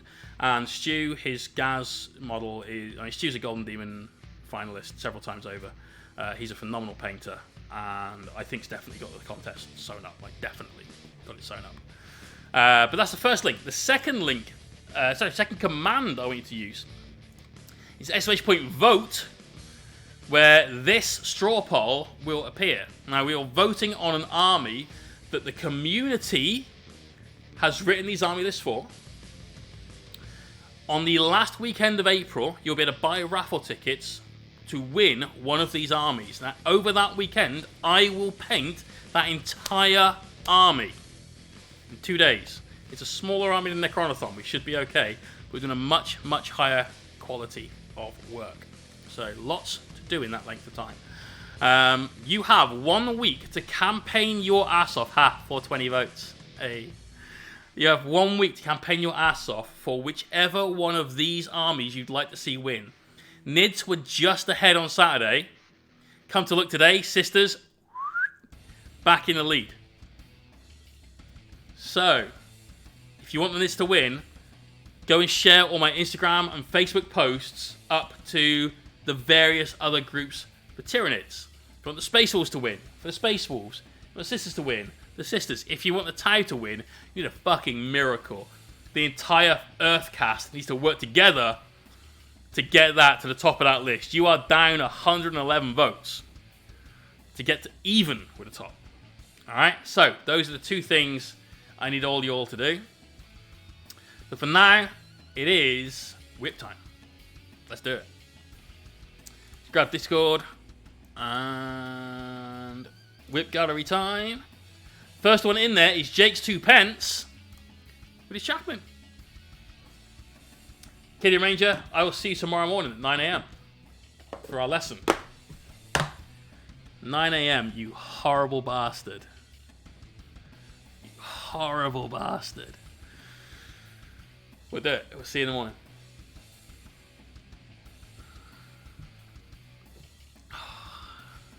So, this is cool. Needs some shadow, needs some definition in the recesses. Second one after Trentus, please be kind. No kindness. In the grim darkness of the far future, there is only war. But what's worse than that is my whip gallery, where I am merciless. I know it's your second mini. It's actually pretty good. You need to get some depth in there. You need some shadow. So you've got your metallics there. They could do with a wash. Some of the armor panels could do with a little bit of black lining around it, just to help like break up the joins. So it's not like gold into black. It's gold. Stop. Black. Okay, so that's the way to work. Blinky, no man, put in whatever you want. We ask that people do it at 3 picks or less, because I don't like skipping over people's work. I feel bad about it, but equally I want to make sure everyone's work gets shown, and I don't want to be here till 2 in the morning. So there you go. But that's the advice, mate, is get some washes in there, Jake. Get those recesses darkened down. Think about the differences you see on this model between this and my work, where you've got everything like nicely sort of outlined a little bit. That's kind of what you should be doing as your next step. You've done a lot of the finishing touches. You've got text on your purity seals. As a suggestion, don't use black for the writing. It always looks too stark. Use dark brown. That will make everything easier. Get it nice and thin and just do tiny little dashes with your brush. Dark brown looks better. But I like the fact you've done the text. This is a big thing. A lot of people don't and they skip it, so good for you, dude. Overall, good work. For your second mini, great work. Things to improve, get those recesses hit.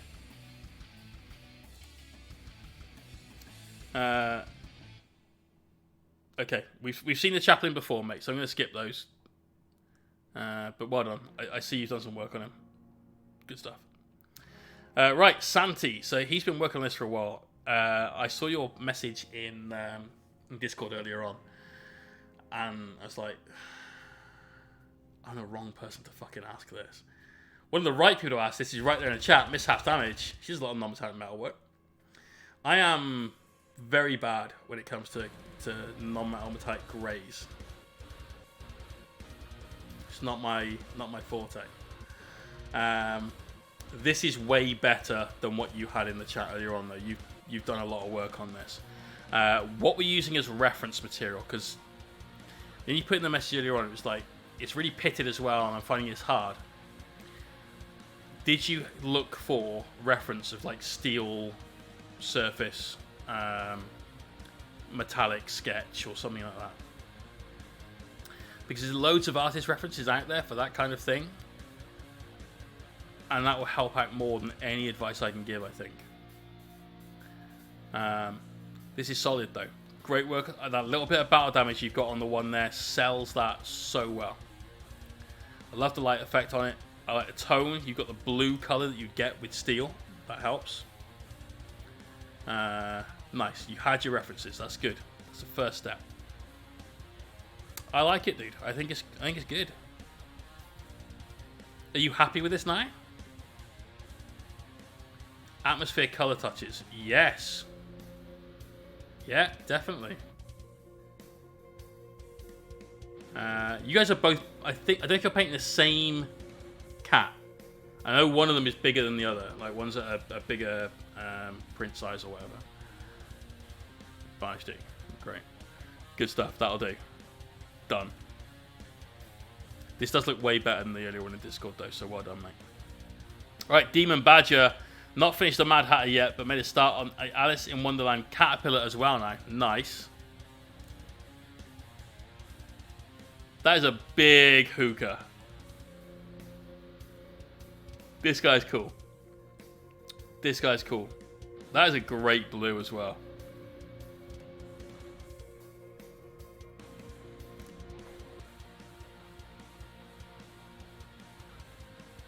It's alright.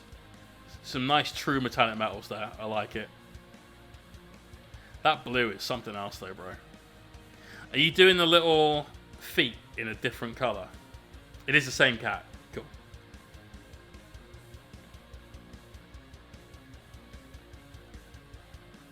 What a cute little mischievous face he's got. That's awesome, bro.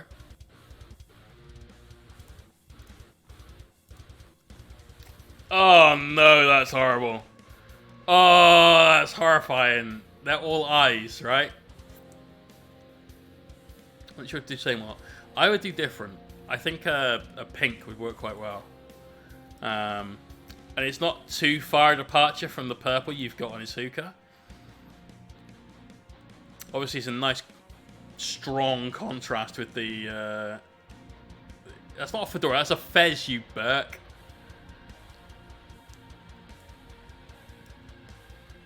Go back to your rooster. Yeah, I think you get a nice contrasting colour in there, but that's giving me the heebies and the jeebies. Oh, that's nasty. Do not like. Do not like. I mean, it's great work, but oh no. Basically said, "Hey, want to buy some silk?" I must admit, when I first saw it in the whip, I'm like, "Oh, you're doing the genie from Aladdin, like the Robin Williams one." Like,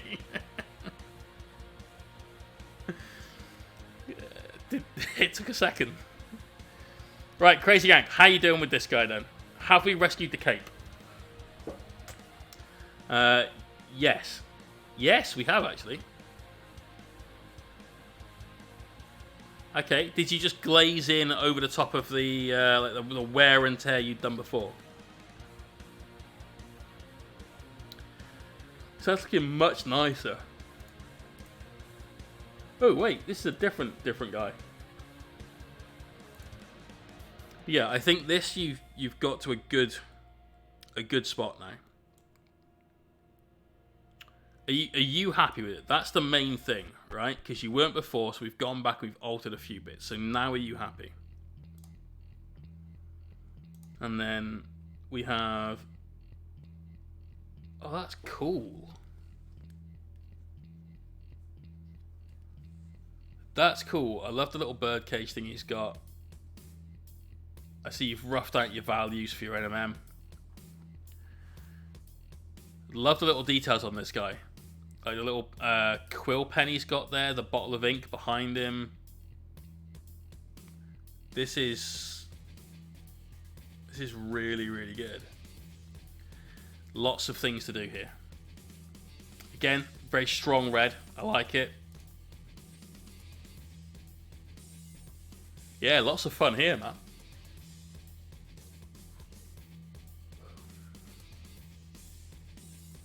Nice work, Break. Keep it up. Keep it up. You're not more happy with it? I'm glad. Glad.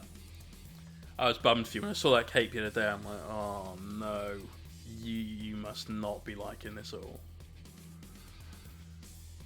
Right, Gummer. Working on the witches still, doing different colours for the bodysuits. It makes sense to have different colours on gladiators. Plus my converted succubus / archon that needs a tiny bit more work and basing. Alright, cool. Yes, I like this. They look a lot like a sports team. Like, that's my initial vibe. So I'm thinking more gladiator, as in like lightning and jet. Just need a minute to remember that. And less gladiator, as in, are you not entertained? So, cool color scheme. Cool color scheme. How you doing the blades for these guys? Kind of idea, not many of them will be red, to be fair. Okay. Started Birdie today. I really like that all the figures have such personality. Yes, definitely. Lots going on that guy. Fond memories. Says Wolf101. Username checks out. You know, Wolf, after Gladiator's finished, I think he's back in it now, I guess. I don't know if that's still a thing. Went and ran like a children's daycare centre in Australia. Like with ball pools and stuff. Went from being the scariest gladiator ever to like looking after your kids when you're at work. What a boy. Pugil sticks, yes, definitely. That would be my event, the Pugil sticks. Yeah. Contender, you will go on my first whistle.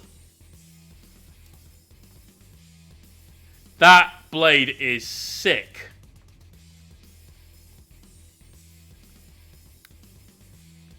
Okay, up close, some of that needs a little bit of a polish out. But that is a really, really cool set of colours there, mate. Yeah, I like that one. Don't judge a book by its cover. Absolutely not. Unless it's trying to bite your face off. Oh, mate.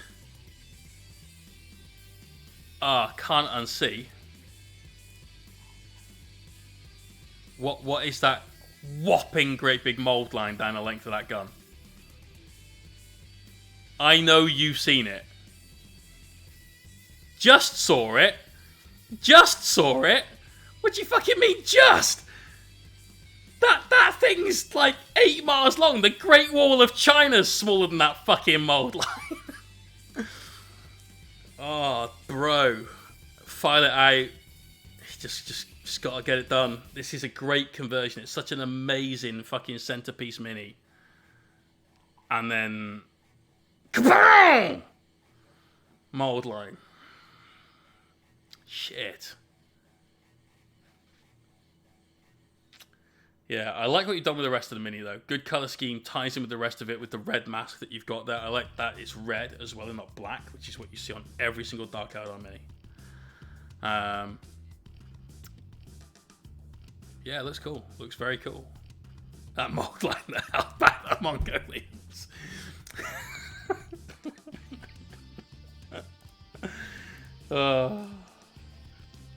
Yeah, really cool. Love the rest of it, mate. I like the sort of cool tones you've got on the cloak. That black, blue. I like using similar things you've done on all the Blood Angels to just temper the heat of the red armor and stuff. It's good. It's good. Keep it up. Goddamn Mongolians. Not the shitty chicken. Yeah. Just put in one more pick. What they should have. Yeah, go for it, dude. Right, Crazy Fish. The squad of Blood Angels Sanguinary Guards, but in Flesh Tearers colours, CC welcome, and made my own bases. Ah, good. I love it when people make their own bases. This is nice. Okay, so... It's going to sound shitty, but... I think you've got slightly too much red on the model. And yes, this is why I said it's going to sound shitty, alright? I know. Shut up, all of you, shut up. What I mean is that some of your details flow into others. For instance, on his armor, you've got the inner elbow patches, yeah? I would probably do those a darker black, just to break up the arm. Now, I know you've got a lot of black on the model already, so you didn't want to do it just because of that. But that's probably what I would do. Your Purity Seal being red on black, you might want to break that up a little bit. I like the fact you've done the blood drops much more towards orange. They stand out enough, and it's a subtle extra change. So That's fine. But where you've got the chest eagle, maybe do something different with the skull rather than leave that red. Maybe allow the pinions on the wings to be something slightly different. Maybe on the helmet where you've got those pipes that come in around here, get those to be silver. You know, find another way to break up the red just a little bit. Things that you've done really well though. I like what you've done with the sword. You've definitely followed like the Darren Latham style power blade, and this is great. You need to blend those in just a little bit better. Now I appreciate we're taking a mini that is this tall, and we've made him this big on a screen, so we're going to see a lot more imperfections than you would normally. But if we pop back to this, even with it being smaller, there's still just a little bit too much of each colour on top of the next one. I did a blade, I can't remember who it was for. It was a giveaway mini. We did a power blade that was the Latham style effect, and it took most of a stream to do. It was lots of glazes, very thin colours, just sort of blocking everything in and then going over it. And the entire process, I want to say, was probably somewhere in the realm of 9 to 12 sets of highlights. And the brightest highlight, the sort of white dots, were literal dots. Yeah, just... and that's it. Not little stripes or anything. Because that one tiny thing that's that bright has such a contrast from the other end of that lightning bolt that it's already almost too much, it being there. Daz has done a good video on this on his YouTube, if that's still up. I haven't painted an Emperor's Children Marine. Have I? No. No, I don't think so. But yeah, he's done a video on it. I'd definitely give that a check out again. But if you can't find the video, just compare some pictures of yours. Yes, Emperor Spears, that's it. Yeah. Compare some pictures of this to like some others that have done a similar effect. And just like really narrow down where yours looks a little bit less polished, essentially. Still looks good, but room for improvement. Actually, the power axe looks better. Right, look at the difference between this axe blade, where you've got like this blue on the model, then you've got a very thin light blue, and then you've got those little dots of white right by the power emitters, like the power generators. Now look at this one, where that bit of white is very sort of splayed around on the bottom part of the lightning and a little bit more at the top. You've got so much of that white there, that takes over, whereas on the axe, it's just that little spot of it. And that's why this one looks better. Again, the red is... there's a lot of it. But you've got your black... what's it called? The undersuit, I guess. The joints are on this one on the legs, whereas they're missing the black on the arms. I definitely come back to put those in. But this one, because there's things in there to break up the red, you've got the scroll work on the chest, you've got a little bit of skull in his abs, all these things, it's not quite so like overwhelming. You can see the extra details that are there, and that's the important part. These minis have got loads of detail. It's worth just bringing out all that detail. What we haven't talked about yet, which I'm going to talk about with this mini, is your bases. You've kept them very, very simple, and I like that. I really do. You've also kept them very much at opposite ends of the scale to the mini. Your minis are polished and new looking and nice. Your bases look gummy and shitty and like a horrible, nasty environment. I meant shitty in a good way there. You've got something that looks like it's just not a nice place. And the Flesh Tearers, who, let's be honest now, are about as savage as you can get, it's going to get worse before it gets better when they go in, right? So, yeah, I like it. I love the overall theme, like the complete aesthetic as a whole, I really like. For stuff like this guy, break up the red a little bit more. Just find new... Like, if you did the skull here on his chest, bone, that just brings that part to life a bit more. And that's fine. But solid work, dude. All right, good work, good efforts on stuff. The only other thing about your weapons, you could push the highlights on the edge of the blade just a little bit more. You've got a very bright highlight in the middle of it, here on the axe. You could push the edges just a little bit further, because with that being so bright, it kind of pushes those away. But there you go, dude. Thanks for sharing. Like, really, thank you for sharing. Right, Lee, Lethal Styles. Get it to flow now. The airbrush paint consistency seems good, and it flowed out well. No probs. Lee, he's doing some fucking beautiful Blood Angels.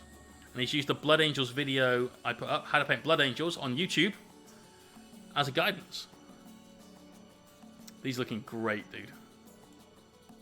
I noticed as well on these, your highlight is much more towards the outside of the bottom of the legs. It's not like all the way across. Yeah, really solid, mate. No sign of speckling. Transitions are smooth.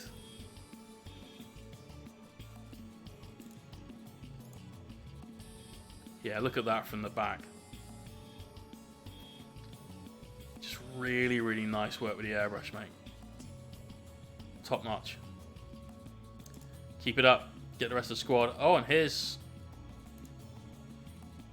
a small picture of a base. Nice. Got the pumice, got that orchard bark, got all that rival crafts tech on deck.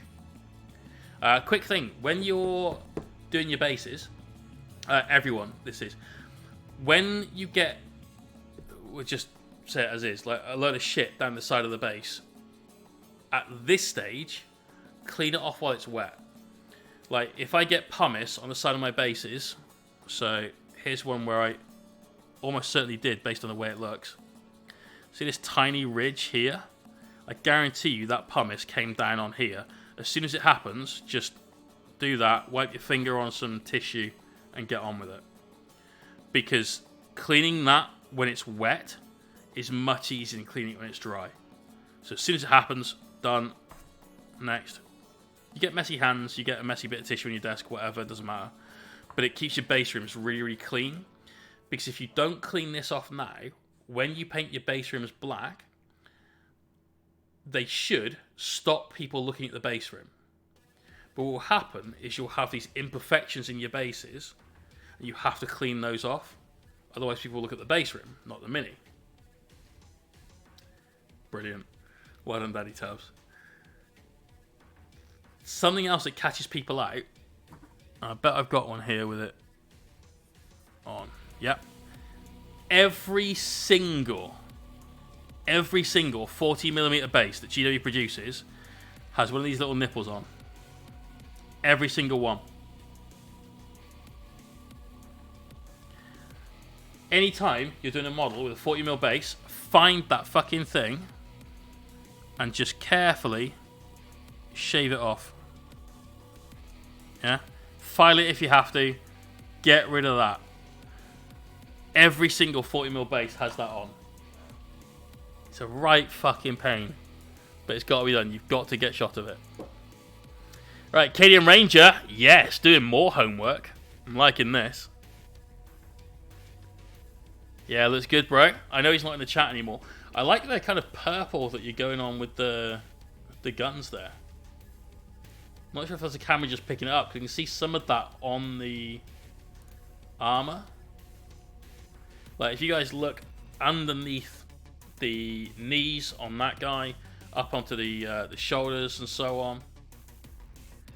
Definitely on the legs of that guy, similar color coming through. So, purple up to red, perhaps. Looks good, we like it. Oh, joints in silver, that's a bold choice. With them being so bright, they will stand out from the armor. Look at this guy with the fucking akimbo out in front. Janelle Sen, we're doing a whip. How are you, darling? Good to see you. But yeah, you're gonna really spy those silver joints. They'll stand out from the table. Right, Daddy Tubbs. Finish the squad for my Blood Angel Successor chapter. Not 100% on it. Gonna take a break for a couple of days and revisit them. Might just go with red. Oh, okay. No, I like these. I do like these, and I'm 100% stealing the blank faces like that. No, I'm having that. I won't claim it as my own idea, but I'm having it. As usual, mate, really solid work. What don't you like about them? Why are you not sold on these? Because bear in mind, right, this is a speed paint project for you. Yeah, not a, like, absolutely nailing every aspect of the mini. It's a heavily weathered project for you. And it's got a little bit of conversion work. I think they've got loads of character. Tilts, take care. And do you know, I'm glad. I'm glad.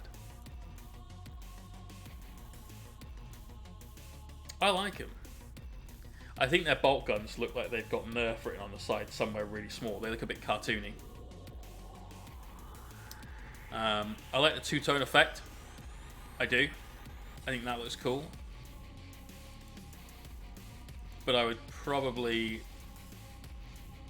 They don't match the theme of the rest of the mini. The rest of the mini and that is a massive dichotomy. It's bone. It's bone. I really like them as this. You say, I think it's because they are almost the same colour scheme as my knights. There's no issue with that. You know, there's no problem with that. I've got a friend who's frequently on the Glasshammer streams, David, who has a Imperial Knight army, an Imperial Guard army, and a Custodes army, all in exactly the same colour scheme. They're all red as their predominant colour. Because when he was souping them, he wanted them all to look coherent, right? Nothing wrong with that at all. Okay. I get it. What's the name of your chapter? I'm waiting for it to be something like the fucking Skull Takers, or like the Butchers of Tarth or something. Haven't got one yet. Okay. I bet you when you come up with your chapter name doesn't sound like the kind of person that has like Fisher Price guns. Oh, Skull Takers. Right, there you are.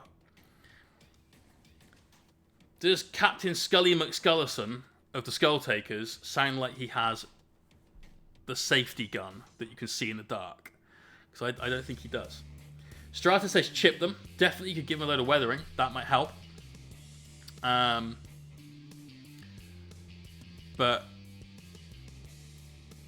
I don't know. I don't necessarily want to tell you to go with black.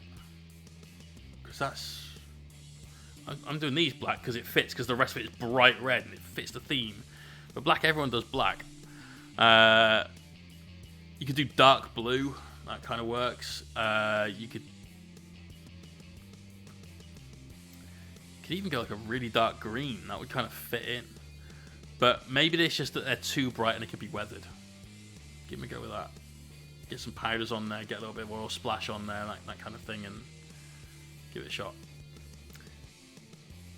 But I love them. I think what you've done here, mate, is really, really solid. They look nails.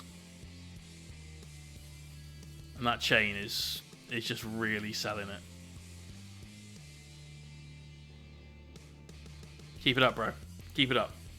Give it a rest if you want to, but get back to him. AJ, we all need to improve, man. Like, I need to improve. Strata, this is... I might be wrong, but is this techless? It's the big one on the weird sphinx-looking creature. Let's have a... Oh, it's a candle or something. Right. Try to work it out. Love that gem on the chest. That looks sick. That looks really sick. Obviously, it's still very much a whip. Yeah, a nice little fade there. Red through to yellow. Looks good.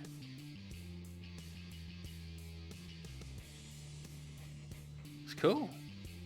Big old cloak. Big old cloak. It is tech glass. Cool.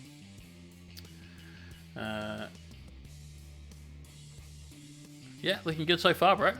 Keep it up. I think I saw this pic in Discord earlier on. That is a lovely red. Very, very strong red in that picture. Light hits that just right. Yeah, keep it up, man. Keep it up. Right, Blinky. What is this? I mean, genuine question. What even is it? Is it like a crocodile man or something? Rat Pope. Oh, is it a rat? Oh my god. Yes, it is. Sorry, I saw on the feet what looked like the sort of splayed feet you'd get on an alligator or something. And I saw a tail and I'm tired.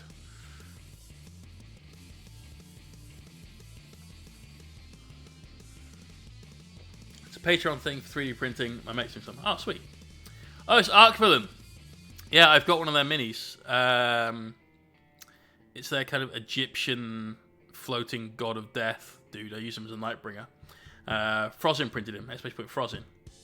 And he's exactly the right height, which is good. This looks sick. This looks like a really fun mini to paint. How is the cleanup and stuff for it? I see you've added in maybe a cocktail stick or something for the haft of his scepter, I guess, whatever it is. But yeah, that looks cool. Looks very cool. Rat Pope. There you go. Oh, here we go. We got more. We got some work done to it. Right, now we can see some details. Okay, that's cool. Oh, I see. He's wearing a shirt and his shirt's burst open. That's his stomach showing through. Alright. He looks very comfortable. And opulent? Is that like a bronze coat he's wearing? Previous stuff had a fair amount of print. I think that was cool. Okay.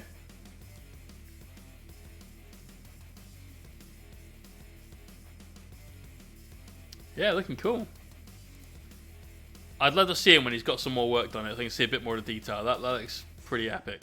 Right, here we go. Miss half damage. Here's the current state of my cat. It requires painting before assembly. He doesn't look very happy about that fact. At all, Aaron. He looks really, really miffed, in fact. Attack paint from Warpaint called Night Skills. Okay. He will stab you. He might stab me. Yeah. And more importantly, I feel he'd stab me and he wouldn't lose even the slightest bit of sleep or time over that. It's just like, yeah, stabbed him, whatever, get out of the way. I'll do it to you as well. Definitely grumpy cat. And what a swagger he's got as well. Looking very cool. Quite a lot of texture. Oh my god, that's sculpted on. Fuck off. Wow, okay. Yeah, his little leather midsection thing there. That's crazy detail.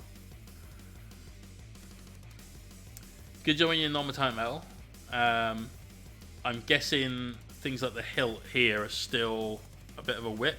That's some very abrupt like changes, and obviously the scabbard, clearly, yeah, plenty to do there. So nice. I really like the fact that on the head you've added in lots of extra little bits of shade. So around the eye, just above it and below it, you've got that extra little bit in there. Get some more tones. Yeah, it's nice. Well, good luck with this. Like, honestly, he looks very cool. McCall Dog, everyone should be following Miss Half Damage. Definitely. She has got bags of talent. Oh god, how do I pronounce this? Azri, potentially. Can Shadow Nightbringer experimenting with color shift paints. Okay. I'll preface this with saying that I really dislike colour shift paints. Not my bag at all. But I see we have a pinkish skinned Nightbringer. And that's kind of all I'm getting out of this, I'm afraid, dude.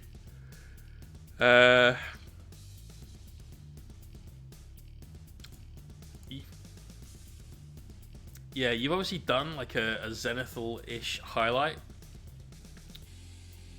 but I can't really see much past that. I don't know if that's because you haven't done that or because the colour shift's not showing me it because of the side that we're at. That's one of the reasons I don't like colour shift paints. Civilian Waffles, what up? But hey, it's a Nightbringer. Have fun with him. He is still a cool mini. Like, this is still a very cool miniature. Even now, how many years later after he got released originally, you know? So, do have fun. Right, MC, been painted on with Rolo most of the weekend. A lot of progression, so hopefully finish it by Wednesday. Nice. Been looking at how this guy's coming on. That's good. It's real good. Oh, here you are. Colour shift always looks like bunky still photos. It's a silver to purple shift. Okay. Yeah, they do. You can't take good photos of it. It has to be video because it has to have the effect. Stu, take care. For me, it's more the issue of you can use colour shift paints and you can create real highlights with them and not just rely on it being glossy. But that is hard work. Really hard work. Angel did a video on it and he made it look easier, but he didn't make it look easy. And if someone like he is struggling, then you know you're in for a tough ride with it. But because you can't do that, not easily, anytime you are using a colour shift paint or something similar, you are almost entirely reliant on the atmospheric light around you to showcase the model. And I really don't like that. I spend a lot of time adding in light and shadow and so on to my miniatures to ensure that exactly that point is where the highlight at. Like matte varnish it so there's no chance that, unless you've got a fuckload of LEDs on it or something, no chance that you're not going to see exactly what I'm telling you as an audience I want you to look at. So for me, it's a non-starter doing anything with those, but just because of the style that I paint in, and that's not to take away from your work. But I hope you're having fun with it and enjoy. Nightbringer's a cool mini. He really is. Pink Grav, I think that's probably about right. Now that I've seen this guy together, the whole yellow highlighter thing does make a lot more sense. It looks a lot more coherent now than when it was just a leg.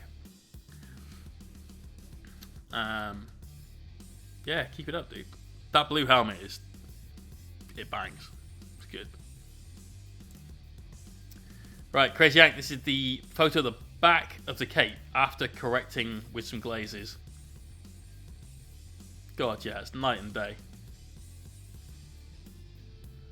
God, last time we saw that when it was just like white all over the place. Much better, mate. Much better. I'm glad you've managed to correct that and you're happy with it. More importantly, I'm glad you're happy with it. Muad'Dib started work on my heavy intercessors. Nice, bro. Mine are on sprue. Liking it. That Marine, that's how to break up red.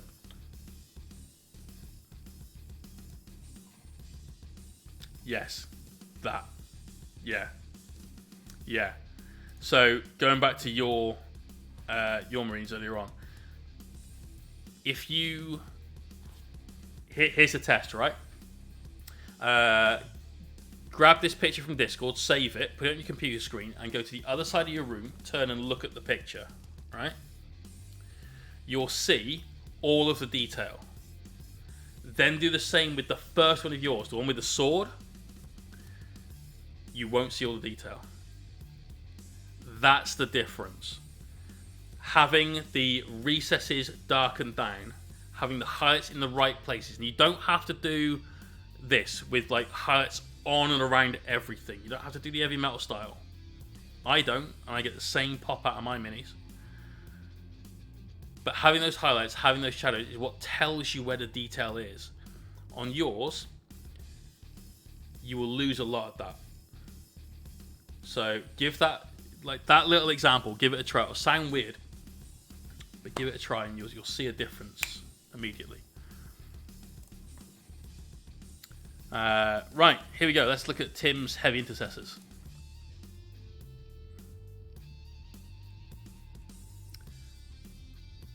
Not bad, dude. I can see a mold line on that guy's foot. The one in the middle. Sorry, the one in it's the middle of the picture, but not the middle of the screen. Now it's the one in the middle of the screen. And there's something weird going on with his shoulder as well. I'm not sure what the deal is there. How did you find the kit though? It looks like a pretty okay kit to assemble. And randomly, oh, I see. It's right. You're like halfway through. I was trying to work out why some of them had silver shoulder pad trim and some didn't. Like, that doesn't make sense. But obviously you're doing the silver.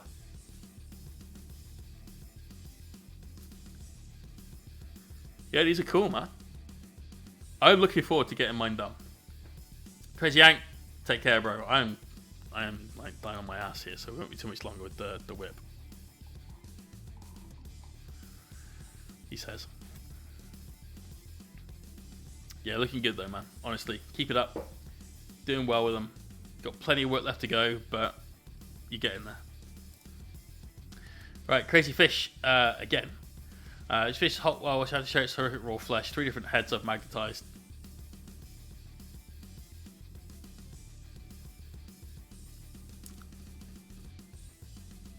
Same thing with this as the other minis, right?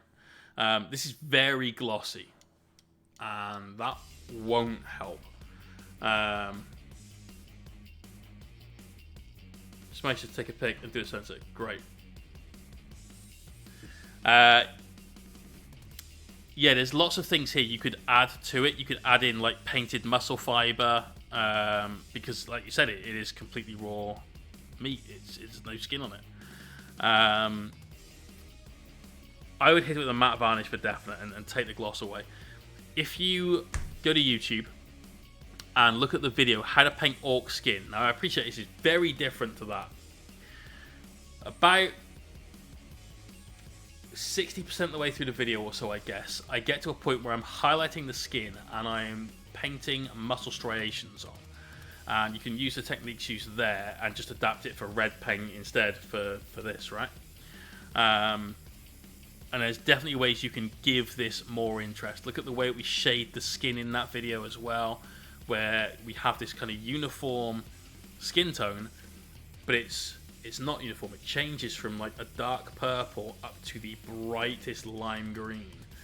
And we still get the effect of light and shadow and definition in our muscles with that.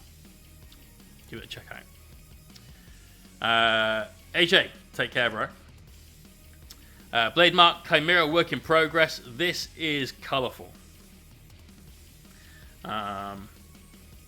This is very colourful. The green on the bird head, you might need to take back a little. Because that's literally all I look at when I see this mini. And there's so much more to it than that. Obviously still a whip. You put that here, so we know it's still a whip. But it's how you've got some brighter highlights on the purple for the wings. You know, your attention might start moving around the mini a little bit more. But for right now, I can't stop looking at the green head. That's like zeroed in. Check out another angle, just in case.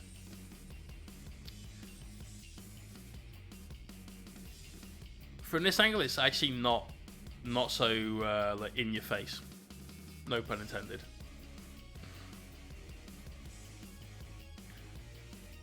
Yeah, it's cool. I mean, you've got your base coats down, you've got a load of washes done. now's the time for all the fun part, right? You can get your highlights going on. You can start drawing attention to certain parts of the minis. Obviously, you've got these 3 heads. Each one of these could be a focal point. But I would really make a feature out of the wings. So when you're not looking at it from the front and you've got a different angle, there's something that draws your eye that way.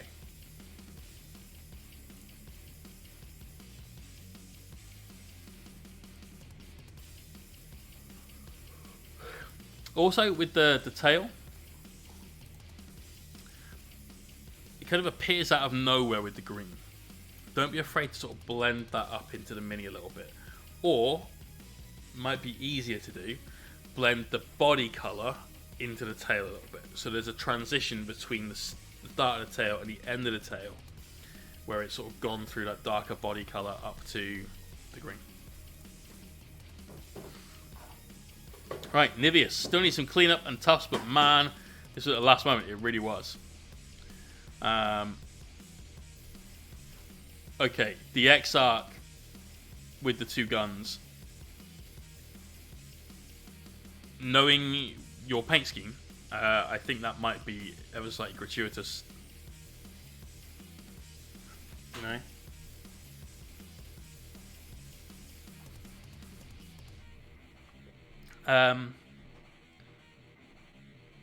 These are Dire Avengers, not Guardians. Must be Dire Avengers, yeah. Two guns. Yeah, looking good, bro. Looking good. I really like the blue hair. I really do. Yeah, makes sense. Great work on the weaponry. Armor looks pretty solid. Yeah. It's good. Decent. Your fucking base rims are the wrong colour, but you know.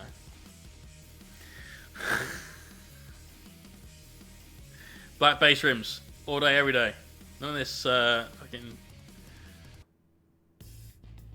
What's that? Zamisi Desert or something, I don't know.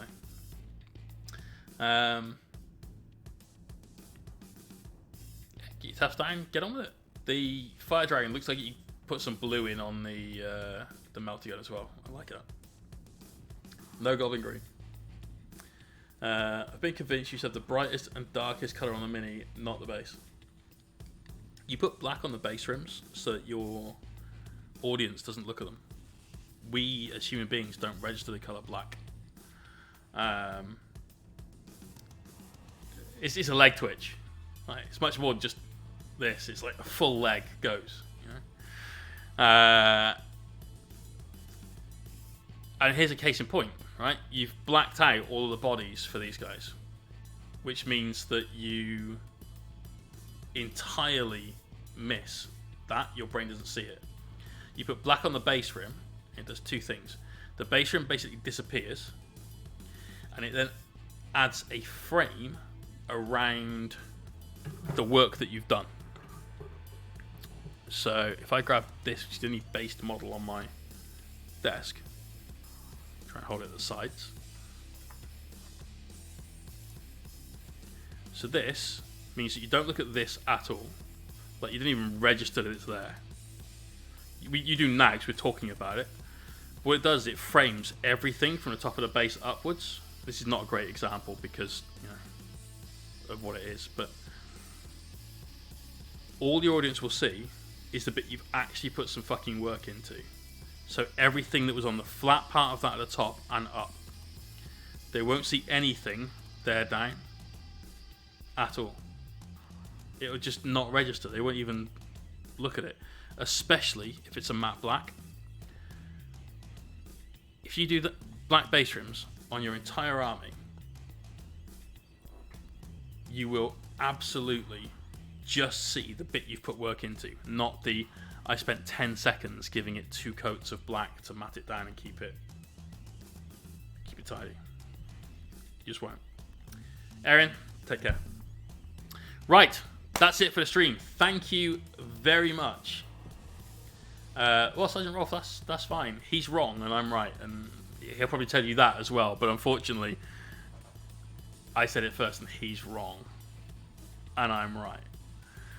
The next stream is tomorrow night with the Hellstorm boys, Mikey, where I might be painting some more of this, but I will probably be assembling Raikkonen the Grimhailer, which we'll be painting after we've done that. On Tuesday night, we'll be back painting our Orc boys. We've got Kim Miles as an Orc, so we might do his helmet white rather than steel, so why not? Yeah, why not? He's driving the dragster. We've got the 2 little mates with him, and then we've got a few extra bits to paint for that.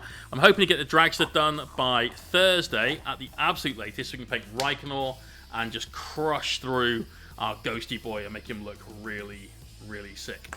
So tune in tomorrow on the Hellstorm stream. Don't forget, go and campaign for the list that you would like to see win. It's one of these, which is currently the Sisters. So go to Instagram, !social, Instagram, Facebook, Twitter, whatever. Share and campaign for the list that you want. I don't mind painting Sisters. I might rather paint Tyranids. I don't mind painting Sisters. They're cool. It's fine. Loads of flesh tones as well. It's all good. You want Nids? Go campaign for Nids. You want Tau? Get a life.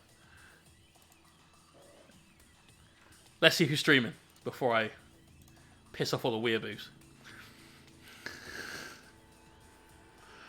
Studio J7 is in overtime. I know he's going to finish soon, but he's probably been raided by somebody very recently.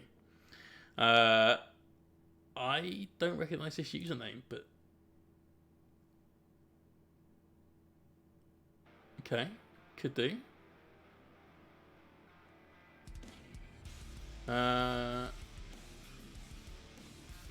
Yeah. Why not? We're going to go to raid Bitter Brush. Pretty sure... vote, Daddy Tubbs. Lyrivial, I think you've misspelled Knights. But, you know, it was good effort. Yeah, not seen this guy before, but I followed him. So obviously he's come to the stream at some point here. When we get there, I expect to see loads of emotes in the chat. Come on, spam the meeps. Everyone, not just me. It's only like me and 2 other people. Come on. Everyone, spam the meeps. Finish chat with meeps. All the meeps. That's what we want. Not now with the chill more, but copy paste that when we get in there. Get to it. Right, we'll see you guys tomorrow at 6 PM on the Hellstorm stream, and then back here on Tuesday at 9. Peace out, everyone.